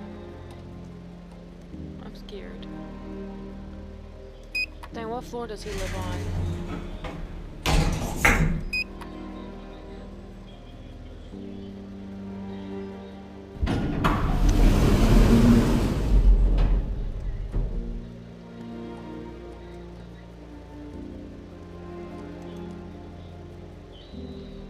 I think I was on the other floor.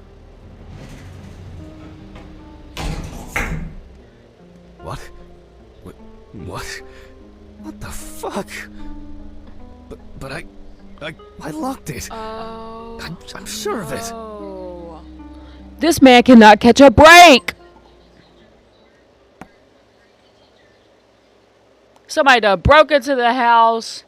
Oh my god.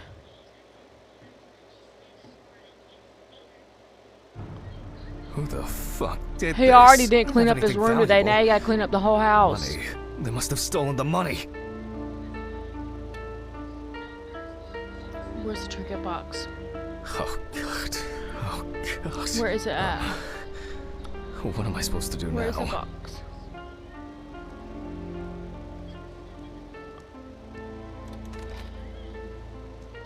Oh wait, I mean, where's the room? I can't see nothing.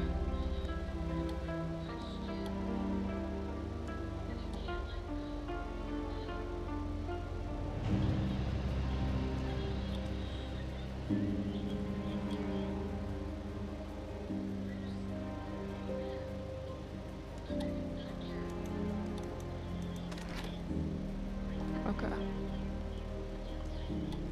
Okay, I cannot see shit.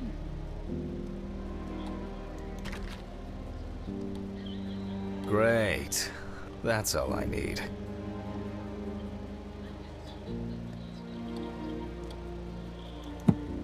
They took his money. Fuck! Oh no, they took all of his money. What if it was Red Pete? Where? I need my pills. Fuck! I can't get my thoughts together.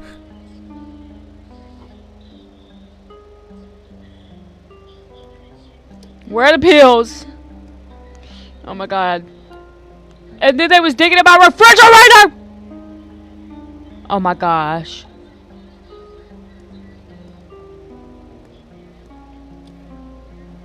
Christ. Why did the neighbors not report anything? I'm calling Steven. Literally. I think they had it. I think they were involved.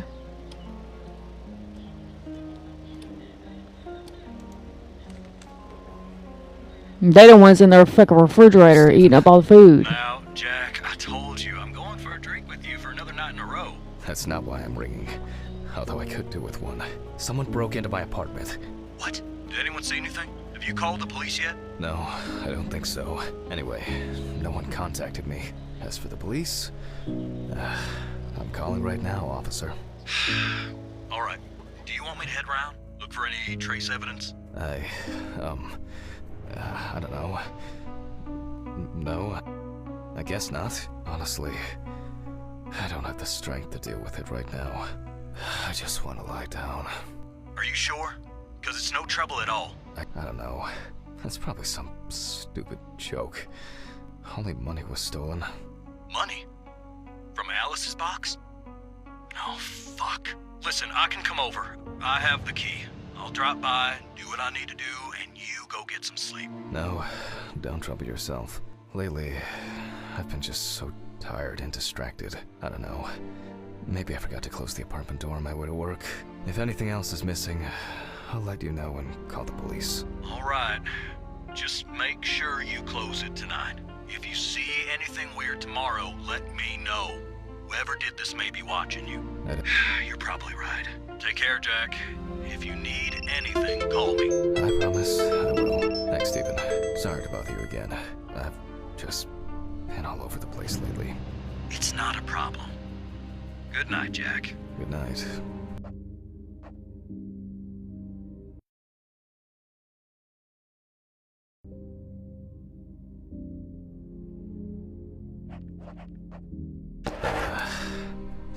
I guess I should clean this shit up. Where to start?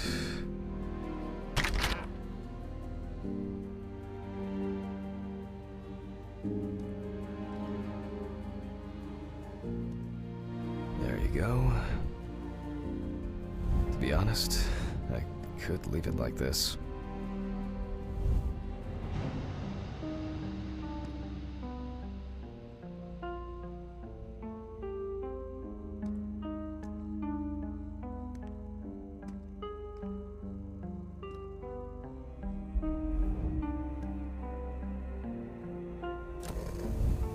I'm glad that...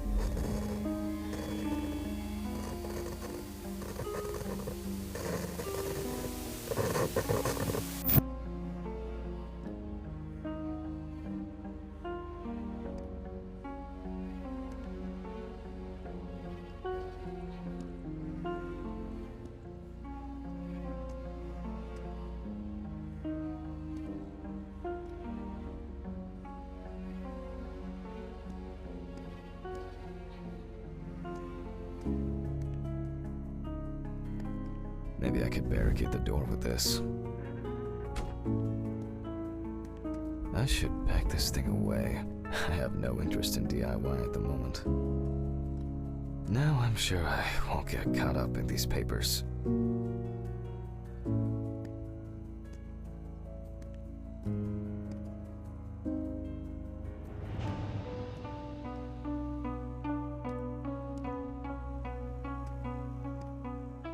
Alice's family should really have some of these.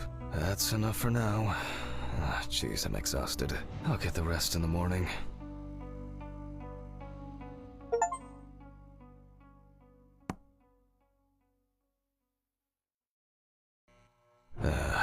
That's enough.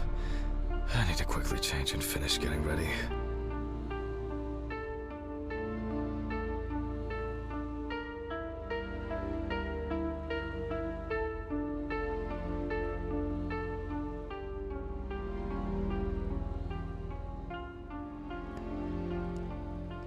I'm gonna be late for work again.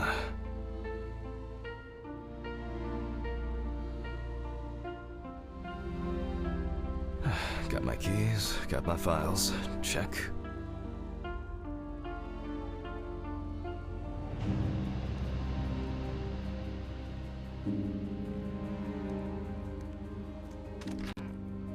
Oh yeah, I should take my pills.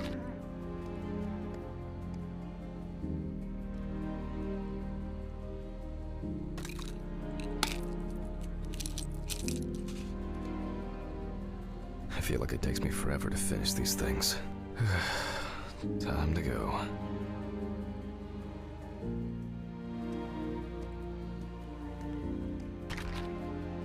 Remember to close the door properly, Jack.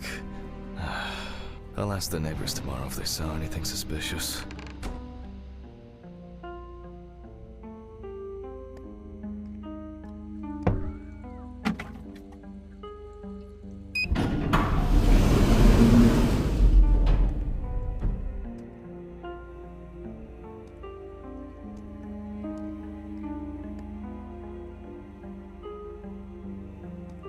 Ugh.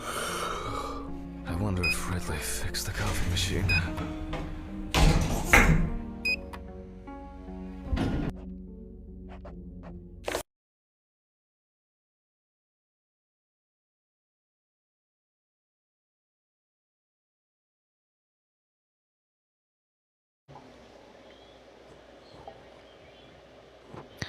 Okay, I kind of want to see if I can get this,